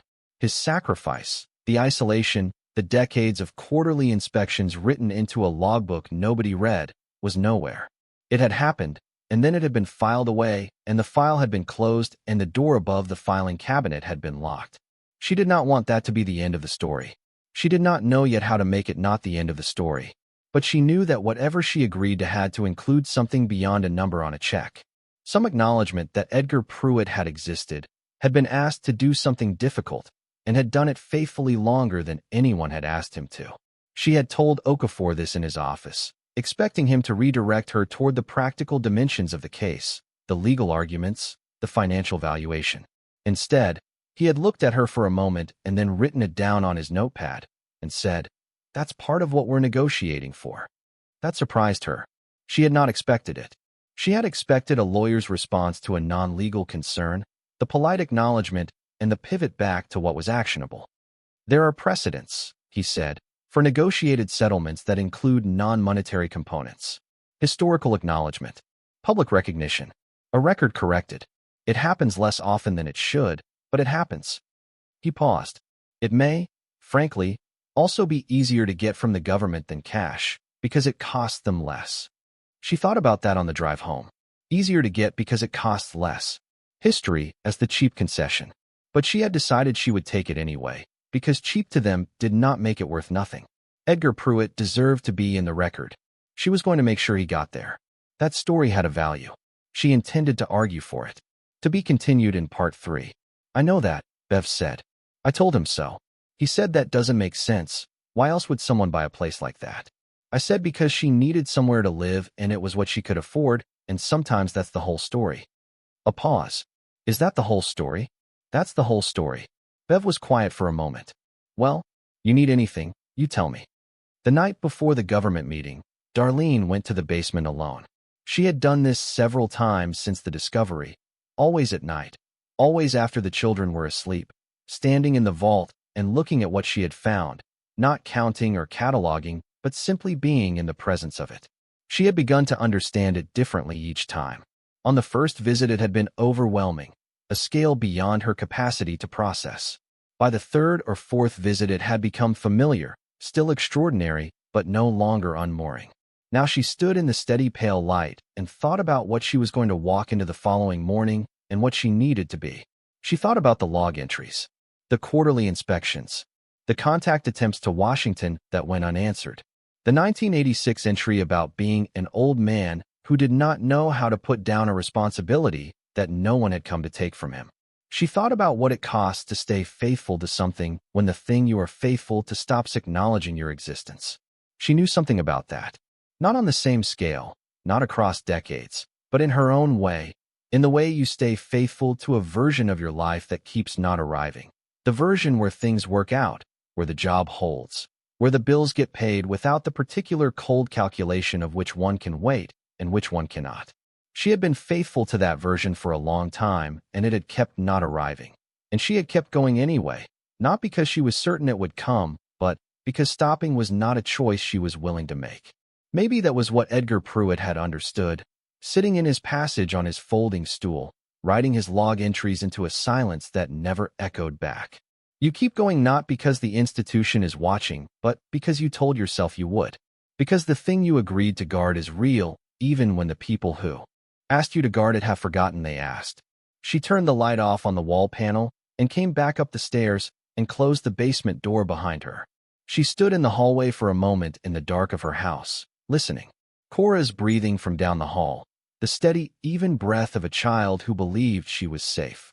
Marcus's window slightly open, the way he liked it even in cold weather, the sound of outside air moving in thin currents around the curtain. He had picked himself from the donation bin at the church. Her house. $300. Whatever happened next? She went to bed and slept better than she had expected to. The government meeting took place in a conference room in the federal building in the state capitol, a room designed to look neutral and managing instead to look like every other room where power negotiated with inconvenient facts.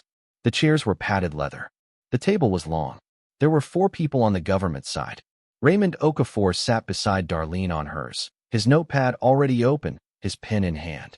She had dressed carefully for this, not to perform anything, but because she had learned, in the months of job applications and meetings with landlords and conversations with creditors, that how you presented yourself in a room affected whether people in that room took you seriously.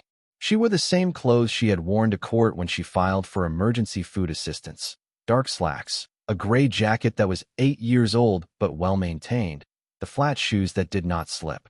She had pressed everything the night before while Cora watched from her chair at the kitchen table with the solemnity of someone observing an important ritual. "You look like a lawyer," Cora said. "Good," Darlene said. "That's what I was going for." The lead negotiator introduced himself as Thomas Briggs from the Department of Justice. He was around 50, with the polished manner of someone who spent a significant portion of their professional life managing situations that had become more complicated than the relevant institution had anticipated. He thanked Darlene for coming, as if her attendance had been optional. He expressed the government's hope that the matter could be resolved constructively and to the satisfaction of all parties, which was the way people talk when they mean they hope you will accept less than you are owed without making a fuss about it. He then outlined the government's position.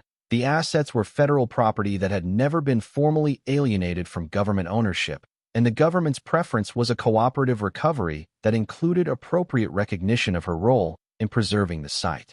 Okafor said, "What does appropriate recognition look like, in your client's view?" Briggs said they had authorized a goodwill payment to Miss Marsh of $150,000. The silence that followed was brief and very clear. Okafor said, "That's not a serious number." Briggs said it was a reflection of the legal reality that the assets remained federal property. Okafor said it was a reflection of the legal reality as the government wished it to be, and proceeded to outline their counterposition. The assets had been abandoned within the meaning of applicable statutes. The government had actual notice of their status as early as 1989 and had elected not to act, and Darlene Marsh, as the lawful owner of the surface property and the discoverer and preserver of the assets, had a claim that was not extinguishable by assertion and would require demonstration. In federal court, he cited case law. He cited the 1989 internal memo by name. He was precise and unhurried, the qualities of someone who has spent enough time in rooms like this one to know that unhurried is its own argument. Briggs's expression did not change, but something behind his eyes changed slightly, an adjustment in the calculation, the small visible shift of a negotiator who has been given less room to work with than he expected. The meeting lasted 4 hours. Nothing was resolved. But something had shifted, which was that the government had put a number on the table and Okafor had responded with an argument rather than a counteroffer, which told them that this was not going to resolve cheaply or quickly. On the drive home, Darlene watched the highway unreel in the headlights and thought about $150,000. A year ago, $150,000 would have solved every problem she had. It would have paid the back rent and secured a new place and funded 2 years of stability, which had felt at the time like the furthest horizon that hope could reasonably reach. She had lain on the air mattress their first night in the farmhouse and thought, if I can just get 2 years of breathing room. And that thought had felt enormous then, the scale of what she dared to want. Now she understood what $150,000 actually was in the context of what was in that vault. It was the opening bid of an institution that was accustomed to people being grateful for whatever they were offered. It was what institutions offered when they believed the person across the table did not understand their own position or understood it but lacked the resources to hold it. $150,000. Take it or spend years fighting for more. And who can afford to spend years fighting for more? She thought about Briggs's face when Okafor cited the 1989 memo. That small adjustment. She had watched it happen and had understood immediately what it meant, because she had been reading faces in rooms like that one for months. The face of the landlord who decided not to litigate, the face of the job interviewer who realized she was overqualified, the face of the loan officer who had made a preliminary decision and was now revisiting it. She had learned those faces and she knew what a recalculation looked like. They could hold their position. She believed that now in a way she had not entirely believed it going into the meeting. They could hold it because their argument was real, because Okafor was good, because the 1989 memo existed, because Edgar Pruett's log existed, because the documentation of what had been abandoned and for how long, and with whose knowledge was sitting in a green canvas binder in a basement vault on 2 acres in Harwick County, preserved by a man with a sense of duty and a woman who had needed somewhere to live. The government would make another offer. She was sure of that now, and that offer would be higher. And the question was whether it would be high enough to be worth accepting, and what high enough actually meant, and who got to define it. In the interval between the meeting and the next contact from the government, the story went public. She had not told anyone beyond her sister and Okafor, but the county had been paying attention since the DIA cars appeared in her driveway, and the combination of a property dispute with the federal government and a woman who had bought a condemned farmhouse for $300 was too legible a narrative to stay local. A regional television station ran a brief item that identified her only as a Harwick County resident and described the dispute in terms vague enough to be inaccurate in almost every detail. A newspaper in the state capital ran a longer piece that used the word millions without specifying what the millions referred to or where they had come from or why a woman who had won them at a county auction was now in a legal dispute with the Department of Defense. The comments on the online version of the article were, in equal measure, supportive and skeptical in the way of people who had read the headline and approximately 1/3 of the text. Bev Holcomb called her. "I saw the thing on the news," Bev said. "Or the thing that didn't say your name, but that everyone in the county knew was you." "I figured," Darlene said. "Are you managing?" "I am. Dale from the farm supply was in here this morning, saying you must have known something when you bought the place. That's the only explanation that makes sense to him. I didn't know anything. I needed somewhere to live, and it was what I could afford." "I know that," Bev said. She was quiet for a moment. "He said it doesn't make sense otherwise. I said sometimes the most important things don't make sense beforehand. That's what makes them what they are."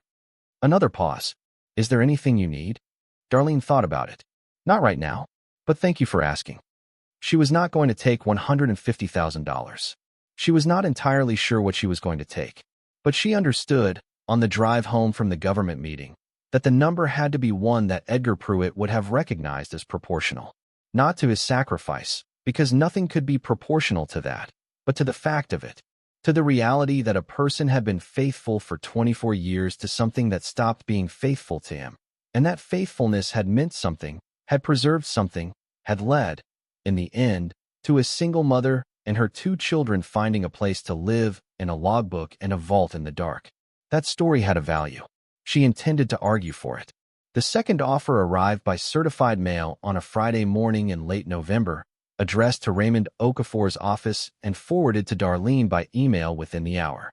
She was at the kitchen table when it came through, her coffee cooling beside her, Cora's cereal bowl still on the counter from breakfast, the farmhouse quiet around her with the particular quality of quiet it had on cold mornings when the heat was just finding its way through the rooms. The oak tree outside the kitchen window had lost most of its leaves by then, and the yard was visible past it, the restored porch in the background, everything that had changed about this property and about her own life visible in the ordinary frame of that single window. Okafor called while she was still reading the letter on her phone screen. "You've seen it," he said. "I'm looking at it now." The number in the second offer was $4.2 million. Not $150,000. $4,200,000, a 28-fold increase from their opening position, which was itself a statement. Institutions do not move that far that fast unless they have been advised by someone they trust that their original position was substantially weaker than they had presented it. The 1991 budget document certifying the assets as resolved had done its work. Okafor had cited it in his formal response to the first offer, and someone in the government's legal chain had read that citation and gone looking, and what they had found had apparently altered the conversation inside their own offices considerably. If you're enjoying this story so far, don't forget to hit the like button and subscribe. Drop a comment telling me where in the world you're watching from. I love hearing from you. "4 million is still not right," Darlene said. "No," Okafor agreed. "But the movement tells us something important. They've conceded the abandonment argument internally, at least partially. This is not a number that reflects confidence in their ownership claim. This is a number that reflects what they hope is enough to make the problem go away before it gets more complicated. What would make it more complicated? Public attention, he said. Congressional interest. A federal judge who decides to take a close look at the program's history. He paused. The story is growing, Darlene. 2 more outlets picked it up this week. A reporter from a national wire service called my office yesterday asking for comment. She already knew the story was growing. She had felt it in small, accumulating ways. The unfamiliar cars that slowed on Pruett Road. People who had never spoken to her stopping to do so in the parking lot of the grocery store. Her sister calling 3 times in a week to relay things she had seen or read or been told. She had not spoken to any reporters directly, on Okafor's advice, and she did not intend to until they knew more clearly what shape the resolution was going to take. She had her own reasons for not speaking publicly yet, beyond the legal ones. She had not decided how she wanted to tell this story, or whether she wanted to tell it at all. The version that was circulating, shaped by what little information was publicly accessible, was already a story she did not fully recognize. A lucky woman, a surprise discovery, a bureaucratic dispute over a windfall. That was not what this was. That was not what Edgar Pruett's logbook said, or what the 1986 entry sounded like, or what it meant to stand in a vault maintained by a man who had waited 24 years for instructions that never came and kept maintaining it anyway. She was protective of the real story in a way she could not entirely explain. She wanted it to be told correctly when it was told, and she was not yet certain anyone other than her understood what correctly meant. Correctly meant starting with the eviction notice, not the vault. It meant starting with the Caldwell Street kitchen and the soft fold lines on a piece of paper handled too many times. It meant starting with a child asking if a garden was possible and another child saying this is fine in the tone that meant he had decided to make it fine. The vault was the end of the story. The beginning was ordinary and frightening and not particularly interesting to anyone who had not lived it, and she wanted the beginning in there, because without it the story was just luck, and luck was not what had happened. We declined the $4 million, she said. With a counter, or simply a decline? Counter. But I want the counter to include something that isn't money. She had been thinking about this since the drive home from the government meeting, turning it over in the evenings after the children were asleep, sitting at the kitchen table with the logbook open in front of her. She had read it through twice more in the weeks since the discovery, not for legal purposes, but for the same reason you return to a piece of writing that has changed something in you, to understand what it did and why. The logbook was the record of a man's life given in service to an obligation that had been abandoned before he was. It was meticulous and it was lonely, and between its quarterly entries was the shape of everything Edgar Pruett had not written. The silence of 24 years without acknowledgement, without instruction, without the basic confirmation that the thing he was doing still mattered to anyone. He had continued anyway. He had continued because he had said he would, and because the assets in that vault were real and their care was real, and his word, given in October of 1962, was still his word in March of 1987. She wanted that on the record, not in a legal filing or a settlement clause buried in an appendix, but in the actual public record, in a form that lasted, in language that named what he had done and said clearly that it mattered. She told Okafor this. He listened without interrupting. When she finished, he was quiet for a moment. I can draft the non-monetary conditions alongside the financial counter, he said. Public acknowledgement of Pruett's service. Declassification of the program's operational record as it pertains to Harwick Station. Placement of his name in the relevant government archive in connection with Operation Inland Reserve. He paused. You understand the government may resist some of these. I know, but I want them in the counter as conditions, not suggestions. All right, he said. Give me 2 days. The counter offer went out on a Monday morning. By Thursday, Okafor called to say that the government had requested an extension of the response period, which he translated for her as, they are consulting people above the level of the negotiators we have been dealing with. That translation proved correct. 10 days after the extension request, Darlene received a call from Okafor with a name she had not heard before, Senator Patricia Ewan, the ranking member of the Senate Armed Services Subcommittee on Oversight. The senator's office had contacted the Department of Defense regarding the Harwick Station matter. The senator was interested in the program's history, specifically the question of how an authorized federal asset preservation program had operated for over 2 decades without adequate oversight, resulting in assets valued in the hundreds of millions being unaccounted for in the federal inventory. She's looking into the government's management of the program, Okafor said, not specifically advocating for your position. But congressional oversight attention changes the calculation for the DOJ significantly. They would prefer to resolve this quietly before it becomes part of a formal Senate inquiry. So the pressure is working. The combination of our legal position and the public attention and now congressional interest is working, yes. I expect a substantially improved offer within the next 3 weeks. He was correct about the time frame. He was also correct about substantially improved. The third offer arrived in the form of a phone call from Margaret Cross at the Civil Division, who read numbers to Okafor that he then relayed to Darlene. $47 million, subject to a confidentiality agreement and a formal relinquishment of any further claims against the government related to the Harwick station assets. And a confidentiality agreement. Okafor told her this and waited. She thought about it for longer than she had thought about the $4 million, because $47 million had a different weight. It was a number that addressed the problem, that cleared the debt of her previous life, that gave Marcus a college education without limitation and gave Cora whatever she decided she needed and gave Darlene the house and the land and the freedom, for the first time in her adult life, to make decisions based on what she wanted rather than what she could manage. It was a number that solved the things a number could solve. The confidentiality agreement was the problem. If she signed it, the Harwick station story disappeared into the same institutional silence that had swallowed it in the first place. The settlement would be private. The program would remain classified. Edgar Pruett's name would not appear in any public record connected to any of it.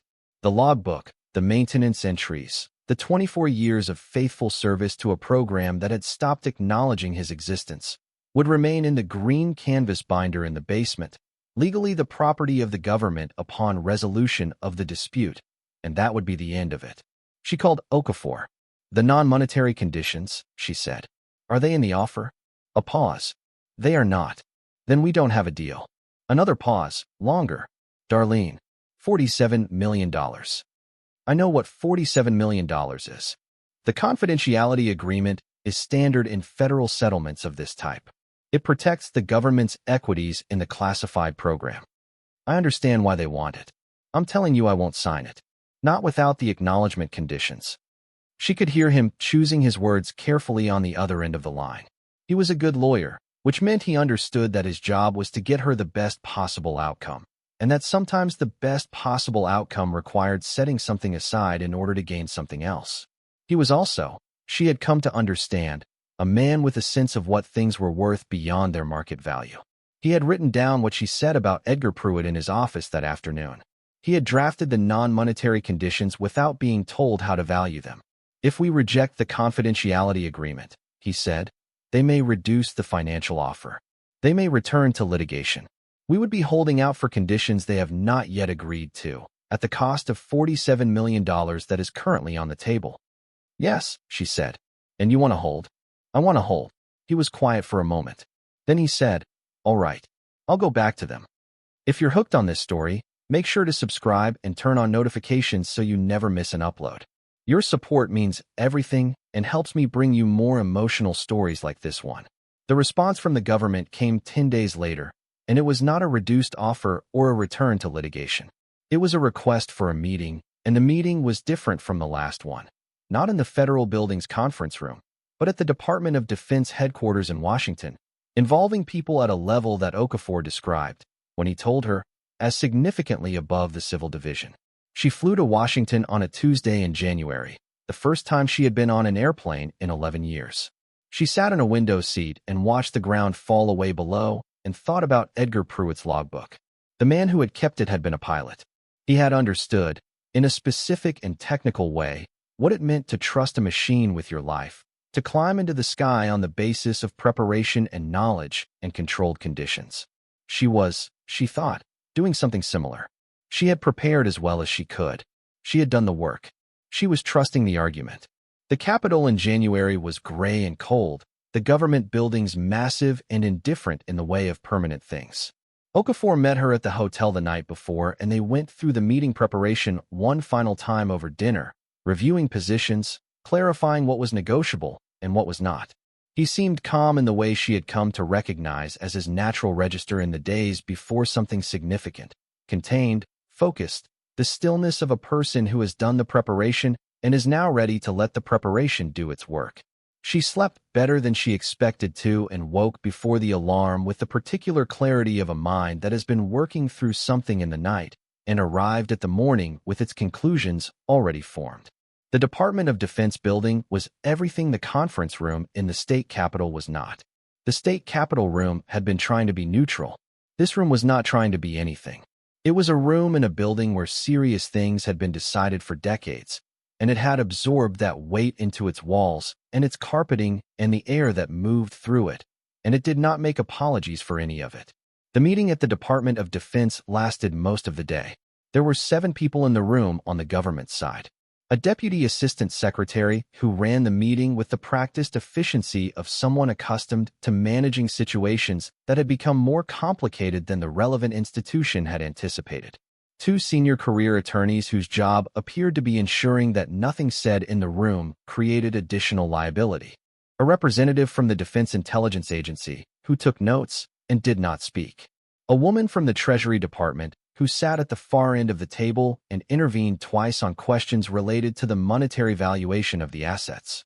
And a historian from the Office of the Secretary of Defense whose presence, Okafor had told her the night before, was itself a signal that the government was prepared to discuss the non-monetary conditions seriously. The historian's name was Dr. James Aldrich, and he was around 65, with the look of someone who had spent decades in archives and had come to resemble the documents he studied. Careful and precise, and slightly translucent. He sat at the end of the table and did not speak for the first 2 hours of the meeting. When he did speak, it was to ask Darlene about the logbook. She had brought photographs of selected pages, the ones that most clearly documented Pruett's service and his increasingly isolated position as the years passed without instruction from Washington. Dr. Aldridge looked at them for a long time, one after another, his reading glasses low on his nose, his face carrying the expression of a person encountering something that reorders a piece of history they thought they already understood. The handwriting remains consistent through 1985, he said, more to himself than to the room. That is 23 years of quarterly entries with no external validation. No confirmation that the program was still active, that anyone was still aware of his assignment. No acknowledgement of receipt. No response of any kind. He looked up. Do you know what is documented in the government archive regarding the Harwick station custodian status after 1976? Okafor said, nothing. The file has no entries after the handler reassignment. Aldridge nodded slowly, his expression suggesting this confirmed something he had suspected from his own research. The handler reassignment in 1976 was the result of a reorganization that affected 11 programs simultaneously, a consequence of the Church Committee oversight reforms. The transfer of file responsibility was poorly documented in several cases. The receiving office at Harwick Station has no record of ever having received the operational file. He set down the photographs with the care of someone handling evidence. Major Pruett was, in effect, continuing to fulfill an obligation that the government had lost track of. He had no way of knowing that. His orders said maintain until further instruction. He received no further instruction, so he maintained. The Deputy Assistant Secretary said something about the administrative complexity of the post-Church Committee reorganization period and the historical context of interagency file transfers during bureaucratic transitions. It was accurate in its facts and entirely evasive in its framing, the language of institutions describing their own failures in the most generous possible terms. Darlene listened without responding. She had agreed with Okafor, in preparation for this meeting, that she would not argue or show emotion in this room. She would present her position and let the evidence and the argument do their work. She was good at that. She had been practicing it, in one form or another, for the better part of 2 years. What she said, when it was her turn to speak, was this. I found a logbook written by a man who served this country faithfully for 24 years after this country stopped paying attention to him. He maintained assets worth, by his own conservative estimate, nearly $400 million. He did this alone, without recognition, without instruction, and without certainty that any of it still mattered to anyone anywhere. He died in his kitchen in September of 1987, and nobody connected his death to what was in his basement until I opened the door 36 years later because I needed somewhere to live and had $300. She paused. The room was quiet. I'm not asking for an apology. I understand that institutions do not work the way people do, that the gap between what Edgar Pruett deserved and what he received was the result of administrative failures and bureaucratic reorganizations and not malice. I understand all of that. What I am asking for is a record. His name in the official record attached to what he did, in language that says it clearly and stays there. I am asking for that as a condition of any agreement. And if that condition is not in the agreement, there is no agreement from my side. She stopped speaking. The room was quiet for a moment longer than it had been during anything else that day. Dr. Aldridge looked at her over his reading glasses. That is a reasonable request, he said. His voice was even and without theater, the voice of a man stating a fact. The deputy assistant secretary glanced at him.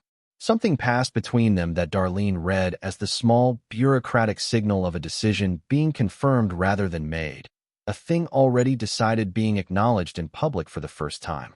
The meeting ended with a framework that was not yet a settlement, but was the shape of one. The government would agree to the public acknowledgement of Pruett's service within the existing historical record. The program's operational record would be partially declassified, enough to document the assignment and its duration and its conclusion. A formal statement from the Office of the Secretary of Defense would be issued naming Major Edgar John Pruett as the custodian of Harwick Station C-7 under Operation Inland Reserve, confirming his service from October 1962 through March 1987, and acknowledging that he had fulfilled his assignment with fidelity throughout a period of administrative disruption that had prevented ongoing communication with his assigned handler. The financial terms needed further negotiation, but the framework number discussed in that room, subject to confirmation and the resolution of remaining points, was $53 million. She flew home in the dark, the city lights below her in the cold air, and did not allow herself to feel the number yet. She had learned, over months of uncertainty and close calls and conversations where the outcome had been less clear than it needed to be, to wait until the thing was real before she let it settle in her body. The settlement was not signed. The acknowledgement was not written. The number was a framework, not a fact. She drove from the airport through the county roads she now knew by heart, past the ridge and down the long straight stretch toward Pruett Road, and when she turned into the driveway and the headlights swept across the farmhouse, she stopped the car and sat there for a moment looking at it. The porch roof she had patched was still holding. The upstairs windows glowed with the light her children had left on for her. The oak tree on the southeast corner stood as it always had, enormous and patient, its roots in the foundation, its branches reaching toward the upper windows in the dark. Her house. $300. She went inside. The settlement was finalized 11 weeks later, in March, on a Wednesday. Okafor called her at 9 in the morning to confirm that the documents had been executed and that the wire transfer had been initiated. The formal acknowledgement of Edgar Pruett's service had been issued the previous day by the Office of the Secretary of Defense and was publicly available in the Federal Register and on the department's Historical Records website. A press office had distributed a brief statement describing the program and its conclusion, naming Pruett and his assignment and the duration of his service, and noting that the assets had been recovered and would be transferred to the Federal Reserve and the National Precious Metals Reserve as appropriate. His name was in the record. It would stay there. The full statement from the Department of Defense ran to 4 paragraphs. Darlene read it 3 times on her phone, standing in the kitchen with her coffee. It said everything she had asked for, in language that was formal and precise and permanent, the language of official acknowledgement, which is different from private acknowledgement in that it cannot be taken back. Major Edgar John Pruett had served as custodian of Harwick Station C-7 under Operation Inland Reserve from October 1962 through March 1987, a period of 24 years and 5 months, during which he had maintained the integrity of the assigned assets through a period of administrative disruption that had severed his connection to his assigned handler. He had done so without instruction and without contact, relying solely on the terms of his original assignment. The statement described this as exemplary fidelity to duty. Exemplary fidelity to duty. She thought about him reading that, if he could have. She thought about the 1986 log entry, The one about being old and not knowing what else to do with what was in his care. She thought about the handwriting that stayed consistent for 23 years, quarterly, in the passage between the walls. She thought he would have been glad. Okafor told her the final figure after fees and taxes and the various costs of the months of legal work. She wrote it down on the notepad on the kitchen table. $38 million, net of everything. She looked at the number for a while. It was not 53 million, and it was not 47 million. The final figure after all the deductions was 38. She had known it would be less than the framework number, and she had decided, months ago, that she was not going to spend her life calculating what she might have had if she had accepted the confidentiality agreement and taken the larger check. That kind of accounting was a trap she had seen people fall into, and she had no intention of falling in. $38 million. She had bought this property for $300. Cora came into the kitchen for a glass of water and saw her sitting at the table with a piece of paper in front of her and an expression Cora apparently found worth commenting on. "What's that?" Cora said. "A number," Darlene said. Cora looked at the notepad. She read the number. She looked at her mother with the assessing expression of a child, deciding whether the situation requires her to say something serious. "Is that real?" she said. "Yes." Cora nodded once, with the gravity of a child processing something she cannot yet fit inside her understanding of how large things can get. She got her glass of water. She went back to her room. Darlene sat at the kitchen table for another hour before she did anything. She had the feeling of someone standing in a doorway between two very different rooms, not quite in either one yet, aware of the distance between where she had been and where she now was, and not yet sure how to cross it without losing something that mattered. She had heard people say that money changes you, that it changes the people around you, that it changes your relationship to the ordinary texture of your days in ways you do not always notice until you have already been changed. She had been thinking about that since the number first became real to her in the room in Washington, turning it over in the evenings after the children were asleep, trying to identify what she wanted to stay the same and what she was willing to let change. What she wanted to stay the same: the farmhouse, the county roads, the hardware store, and Bev. The way Marcus still folded the bills from his odd jobs and brought them to the kitchen counter without ceremony, even though she had told him he did not need to anymore, because he was 12 years old and some habits take time to release.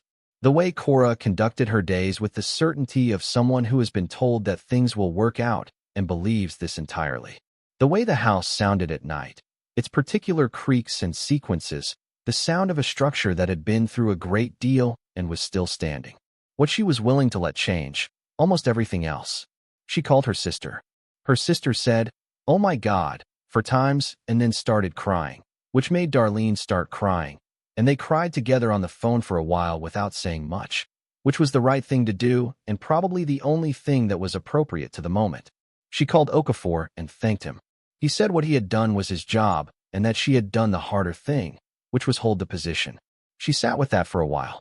The first thing she did with the money was nothing for 6 weeks. She had promised herself she would make no decisions for 6 weeks, a period of what she thought of as settling, allowing the new reality to become real before she acted on it. She continued the work on the farmhouse during those weeks, the practical repairs that had been ongoing since they moved in. She replaced the failing section of kitchen floor. She had the plumbing properly assessed by a plumber who found the issues she had identified and several more she had not, and she had everything fixed. She had the electrical system brought up to code. She hired someone to repair the porch fully, not just the section she had patched with salvage boards, but the whole thing, rebuilt properly with the right materials. It looked, when it was done, the way it must have looked when the house was new. She paid Bev Holcomb for 6 months of hardware supplies at the full market rate, declining the reduced pricing Bev had offered and which Darlene had been grateful for and was now no longer in a position to need. Bev protested. Darlene said she owed her, and that was the end of the conversation. She set up college accounts for Marcus and Cora, fully funded through whatever they decided to pursue, without limitation. She told them both about the accounts at the same dinner, sitting around the kitchen table in the house they had moved into with air mattresses and battery lanterns, and Marcus said, "Anything?" And she said, "Anything." And he was quiet for a while in the way she had come to recognize as him adjusting to information that was larger than his previous assumptions. Cora said, "Can I study marine biology?" And Darlene said she could study whatever she wanted. Cora said, "Even if it's expensive?" And Darlene said yes. Cora said, "Even if it's really far away?" And Darlene said yes. And Cora went back to her food, apparently satisfied, having received confirmation of the only terms she needed. In the 7th week, she made her first significant decision, which was about the farmhouse itself. She had been offered, through a broker who contacted Okafor's office, several proposals from developers and private buyers. The property's visibility had attracted interest. One offer came with a number that would have been the difference between rich and very rich, and she turned it down without requiring time to think. She was not selling the farmhouse. She had understood this, she thought, before she consciously knew it. The farmhouse was where she was. It was the place where Cora had pressed her nose against the glass on the first afternoon and said there was so much space. It was where Marcus had said it was fine in the tone that meant he intended to make it fine. It was where she had opened a panel in a wall and walked into a passage and found a logbook written by a man who had stayed faithful when staying faithful was all he had to offer. She was going to stay. The farmhouse was restored over the following 18 months in the way she had always wanted to restore it. Carefully, with respect for what it was, not chasing a version of the house that had never existed, but finding what had always been there under the damage of time and neglect. The original hardwood floors, uncovered beneath layers of old linoleum in the kitchen and dining room, were refinished to a warmth that changed the light in those rooms entirely. The walls, once she stripped them back to the plaster, showed the hand of someone who had known what they were doing in 1912 or whenever the house had been built, and she had them preserved rather than covered. The kitchen was expanded at the back, a simple addition that gave the room the space it needed without altering the character of the original structure. The basement was different now. The vault had been emptied, the assets transferred by the government over 4 days involving armored vehicles and federal agents, and a level of logistical effort that she had watched from the kitchen window with a feeling she could not entirely name. When the vault was empty and the agents had gone, she went down and stood in it for the last time alone. The pale emergency lighting was still running. It would run until she switched it off, and she had not switched it off yet, because she was not sure what to do with it. She stood in the empty space and thought about what it had held, and for how long and for what. Gold bars and cradles. Platinum in sealed containers. The green binder with the manifest and the operational directive. Edgar Pruett's logbook, which she had been allowed to keep, had insisted on keeping, and which sat now on a shelf in her study above the ground, in the room that had been the cold north study with the bare shelves when they moved in, and which was now her workspace, full of books and the logbook and the photographs she had taken of the vault before anyone knew she had taken them. She switched off the light in the vault. She came back upstairs. She had the basement entrance redesigned so that the steel door was visible but not functional, sealed into the wall as part of the renovation, a feature of the house rather than a secret in it. If you came to visit and she trusted you enough, she would show you the door and tell you what had been behind it. Most people found this more interesting than a finished basement would have been. In October of the year following the settlement, she held a gathering at the farmhouse. Not a party. She was not interested in parties, but a gathering, which she described to the people she invited as a marking of something. Okafor came, and his paralegal who had taken every call from the first afternoon and whose calm efficiency Darlene had never stopped being grateful for. Bev Holcomb came with her husband, a quiet man named Gerald who shook hands firmly and said he was glad things had worked out. The friend from church who had helped move furniture on that first day came with her daughter, who spent most of the afternoon in the garden with Cora, the two of them deciding the correct placement of the bulbs Cora had ordered in the spring for fall planting. Darlene's sister came with her children, who chased each other around the restored yard in the afternoon light, loudly and without any apparent agenda beyond the pleasure of having space to move through. She had also found, through months of searching and a private investigator Okafor had recommended, one person who had known Edgar Pruett personally.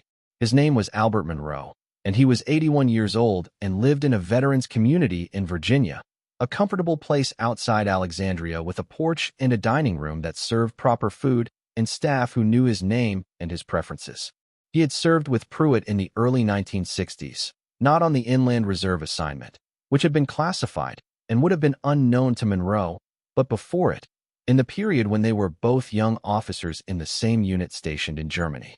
He had received a Christmas card from Pruett in 1964, one in 1965, and then nothing after that, and had assumed over the decades that he had died or moved in the way that people from one chapter of your life sometimes do when the chapter ends and the next one begins without them.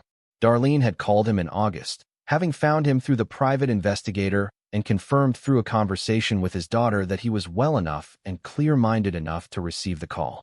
She had not been certain what to say or how to begin. She had simply told him what she had found and what Pruett's log contained, reading him a few of the entries over the phone so that the handwriting would be present in some form in the conversation, so that Pruett's voice, such as it was, would be part of how Monroe received the news. Albert Monroe had been quiet for a long time on the other end of the line. Then he had said that Eddie Pruett was the most reliable man he had ever served with, which was saying something in a profession where reliability was the baseline and most people met it. He said reliable as if the word carried more than its dictionary definition, as if it described a quality of being that went all the way down, through the surface of behavior into the structure underneath. He said he would have done exactly that. Exactly that. He would have stayed until he heard otherwise, and if he never heard otherwise, he would have stayed until he couldn't anymore. He paused. That was Eddie. Albert Monroe came to the gathering in October, driven from Virginia by his daughter, who sat in the kitchen with Darlene's sister and drank coffee and talked while her father spent the afternoon on the porch. He was not well enough to stand for long periods, and Darlene had set up the best chair from the sitting room for him on the restored porch where the afternoon light came in from the west, and the yard was visible, and the trees that had grown close to the house over decades of neglect had been trimmed back enough to see the sky properly. She sat beside him for most of the afternoon.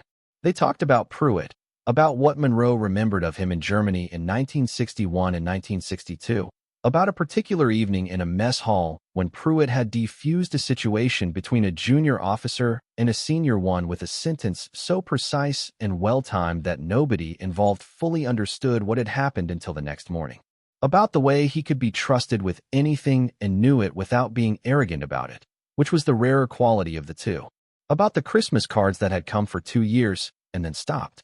She showed him photographs of selected logbook pages. He studied them for a long time without speaking, his reading glasses on, the afternoon light on the photographs and on his hands. He turned one page over and then back. He read one entry twice. Then he folded his hands in his lap and looked out at the yard, at the children moving through the grass, at the tree on the southeast corner still close to the house, but no longer threatening it. He never complained, Monroe said. That was Edgar. Never complained, never explained. Just did the thing and came back ready for the next thing. He was quiet for a moment. He deserved better than what sounds like he got. He did, Darlene said. He's in the record now, though. The government issued a formal statement. His name is in the archive. What he did is documented. Monroe was quiet again. His hands were still in his lap. Good, he said finally. That's something. That counts. He looked at her. You made that happen. I asked for it, she said. He did the part that mattered. Monroe looked at her for a moment with the expression of someone recalibrating a first impression. You're something, he said, not unkindly. It was the assessment of a man who had spent his life measuring people and had updated the number. Later in the afternoon, when the light had shifted and the children had been called in for food, she helped Albert Monroe to the front door, and he stopped at the wooden panel on the entryway wall. He read it slowly. The brass plate, the salvaged boards, the words she had worked on for weeks with a craftsman and longer than that by herself, trying to get them right. He placed his hand against the wood, palm flat, and held it there. He did not say anything. He did not need to. Marcus turned 13 that December, in the farmhouse, in rooms that were warm and lit and smelled of food and the particular combination of old wood and new plaster that the house had developed since the renovation.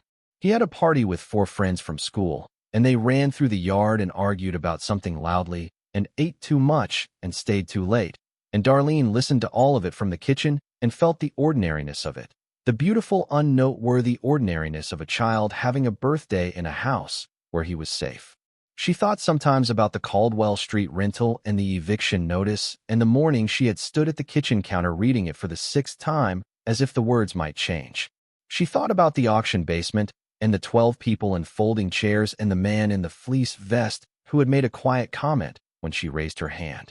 She thought about the first night in the farmhouse, lying on the air mattress listening to the walls. She had stopped being afraid of what was in the walls. Cora's garden came in the following spring, the one she had asked about on her first afternoon in the farmhouse, pressing her nose against the glass at the overgrown field behind the house. It was a small plot, 8 feet by 10, at the east side of the yard where it got the most morning light, in ground that had been part of the Pruett farm since before any of them were born. Cora had planned it herself over the winter with a library book and a notebook, making careful lists of what could grow in the climate and what each plant needed, what wanted sun and what tolerated shade, and what needed support as it climbed. She had approached the whole project the way she approached things that mattered to her, with the methodical certainty of someone who has already decided the outcome and is now simply managing the steps. Marcus had helped with the initial digging on a Saturday afternoon without being asked, which was the kind of thing he did when something mattered, even if it was not his thing that mattered. Darlene had watched them from the kitchen window, Marcus with the spade, Cora with her notebook open, directing. 2 children in the yard of a farmhouse that had been sealed and silent and condemned for 36 years before they arrived, planting a garden in the ground above a vault that had already been emptied and returned to concrete and pale switched-off light. Not the money, which was real and important and solved the problems a number can solve, but the other thing, the fact of this house, this yard, these 2 children, this ordinary, irreplaceable Saturday. She had spent a year not knowing how far down the fear went. She found out that year in the farmhouse. It went all the way down to the question of whether there would be a place at all, a place to be, a floor beneath her children's feet, walls around them when the wind came. That question had been answered now. The floor was solid. The walls were sound. The roof was good. The basement held nothing anymore except the empty vault with its switched-off light and its 62-year-old concrete, and the arc of a door that had swung in on itself one cold morning in October when she pressed a combination into a lock with numb hands, and everything changed. She went out into the garden sometimes in the evenings, in the quiet after the children were settled. She would stand at the edge of Cora's plot and look at what was growing and look at the farmhouse from outside, the way she had looked at it from the road that first time, standing in the scrub at the end of the driveway with the condemned sign visible on the porch post. The house looked different now. It looked like a place where someone had decided to stay. She thought about Edgar Pruett on those evenings, occasionally, and then with more frequency as the seasons changed and the garden came in and the house settled into being what it had always had the bones to be. She thought about what the farm must have felt like to him in the last years, the maintenance of a secret in a house that had grown very quiet, the logbook entries getting smaller and more considered as the decades passed, and the silence from Washington did not break. She had read those later entries enough times to hear something in them that she had not heard on the first or second reading, which was the sound of a person who has made his peace with a particular kind of loneliness, not accepted it happily, but incorporated it, built his days around it the way you build around a load-bearing wall, working with the constraint because there is no alternative to it. She understood that now in a different way than she had when she first read it. The thing in your care does not stop being your responsibility because no one is watching. You cannot put down what you agreed to carry simply because it has grown heavy and the people who gave it to you have stopped asking about it. You maintain it, quarterly, in a logbook written for no one, in the passage between the walls of a house you share with no one, because you said you would, and because the thing is real even when the people who gave it to you are not. She had maintained something too, in the year before she found the vault. She had maintained the thing of being herself, of making choices she could account for, of not letting the fear or the desperation reorganize who she was at the center of things. It had not always been easy. There had been mornings in the Caldwell Street kitchen that were very close to the place where people stop, where the logic of continuing became harder to construct than the alternative.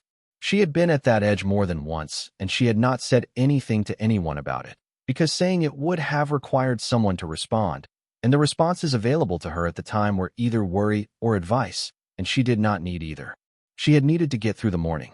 She had gotten through the mornings, all of them, one after another, and come out the other side carrying whatever she had gone in with, and that was the whole of it. That was not a story anyone put in a logbook. It did not have entries or dates or numbered inventories. But she thought, on the evenings when she stood in the garden looking at the house, that it was the same kind of faithfulness as Pruett's, the kind that does not require an audience, the kind that holds because it agreed to hold, and because the thing it is holding is real. she had held, and the house had held, and something that had been buried for 62 years had finally found its way into the light. Marcus turned 13 that December, in the farmhouse, in rooms that were warm and lit and smelled of food and the specific combination of old wood and new plaster that the house had developed since the renovation. He had 4 friends over, and they ran through the yard and argued about something loudly and ate too much and stayed past 9, and Darlene listened to all of it from the kitchen and felt the ordinariness of it, the beautiful, unnoteworthy ordinariness of a child having a birthday in a house where he was safe. She had not taken that feeling for granted since the Caldwell Street eviction notice, and she suspected she never would again, and she thought that was probably a reasonable trait. She had started telling the story, carefully and selectively, to people she trusted, not the media version, which had circulated in its incomplete form and been accepted as sufficient by most people who followed it. The actual story, the one that started with an eviction notice on a kitchen table and ended with a brass plate on an entryway wall and a hand-pressed flat against salvaged wood. She told it to her sister over long dinners. She told pieces of it to Bev Holcomb, who listened the way she listened to everything, attentively and without performance. She told it to Marcus one evening when he asked her directly, as 12-year-olds occasionally do when they decide they are ready for the real version of a thing, what had actually happened and what it had felt like. She told him about the eviction notice and the auction. She told him about the night she heard the sounds in the walls and told herself it was mice. She told him about the panel behind the wardrobe in Cora's ball and his sister standing in the storage room with her feet together, saying someone had been living in the walls. She told him about the passage and the military canteens and the logbook and the basement door and the combination written in a dead man's careful handwriting in the last entry he ever made. Marcus listened through all of it the way he listened to things that mattered to him, without interrupting, without looking away. When she finished, he was quiet for a while. "Were you scared?" he said. "Yes," she said. "Most of the time." "But you kept going." "Yes." He thought about that. Why? She thought about how to answer this in a way that was honest without being more than he needed. "Because the house needed me too," she said. "And because we needed the house. And because Edgar Pruett needed someone to open that door, even if he'd been dead for 36 years when it happened. And because I didn't want to be the kind of person who turned around." Marcus nodded. He was quiet for a little longer. Then he said, "I'm glad you bought it." "Me too," she said. It was enough. It was more than enough. It was everything that the $300 had been asked to carry, and it had carried it. She went out to the garden one last evening before the first hard frost came and closed it down for the winter. She pulled the dead stalks and cleared the bed the way Cora had shown her, the right way, leaving the soil ready for what would come in spring. She worked until the light was almost gone and the cold was real in her hands, and the farmhouse behind her had its windows lit, warm and steady in the early dark. She stood for a moment before going in and looked at the house. Her house. The house she had bought for $300 because she had 2 children and a last chance and nothing left to lose. And it had turned out to contain the record of a man's faithful life, and 62 years of history, and a vault full of gold, and the particular kind of luck that is not luck at all, but the intersection of necessity and courage and a child chasing a ball behind a wardrobe. She looked at the lit windows and she breathed the cold air, and she went inside. Thank you so much for watching until the end. If you love this story, check out the other videos on your screen now. I think you'll really enjoy them. And don't forget to subscribe if you haven't already. See you in the next story.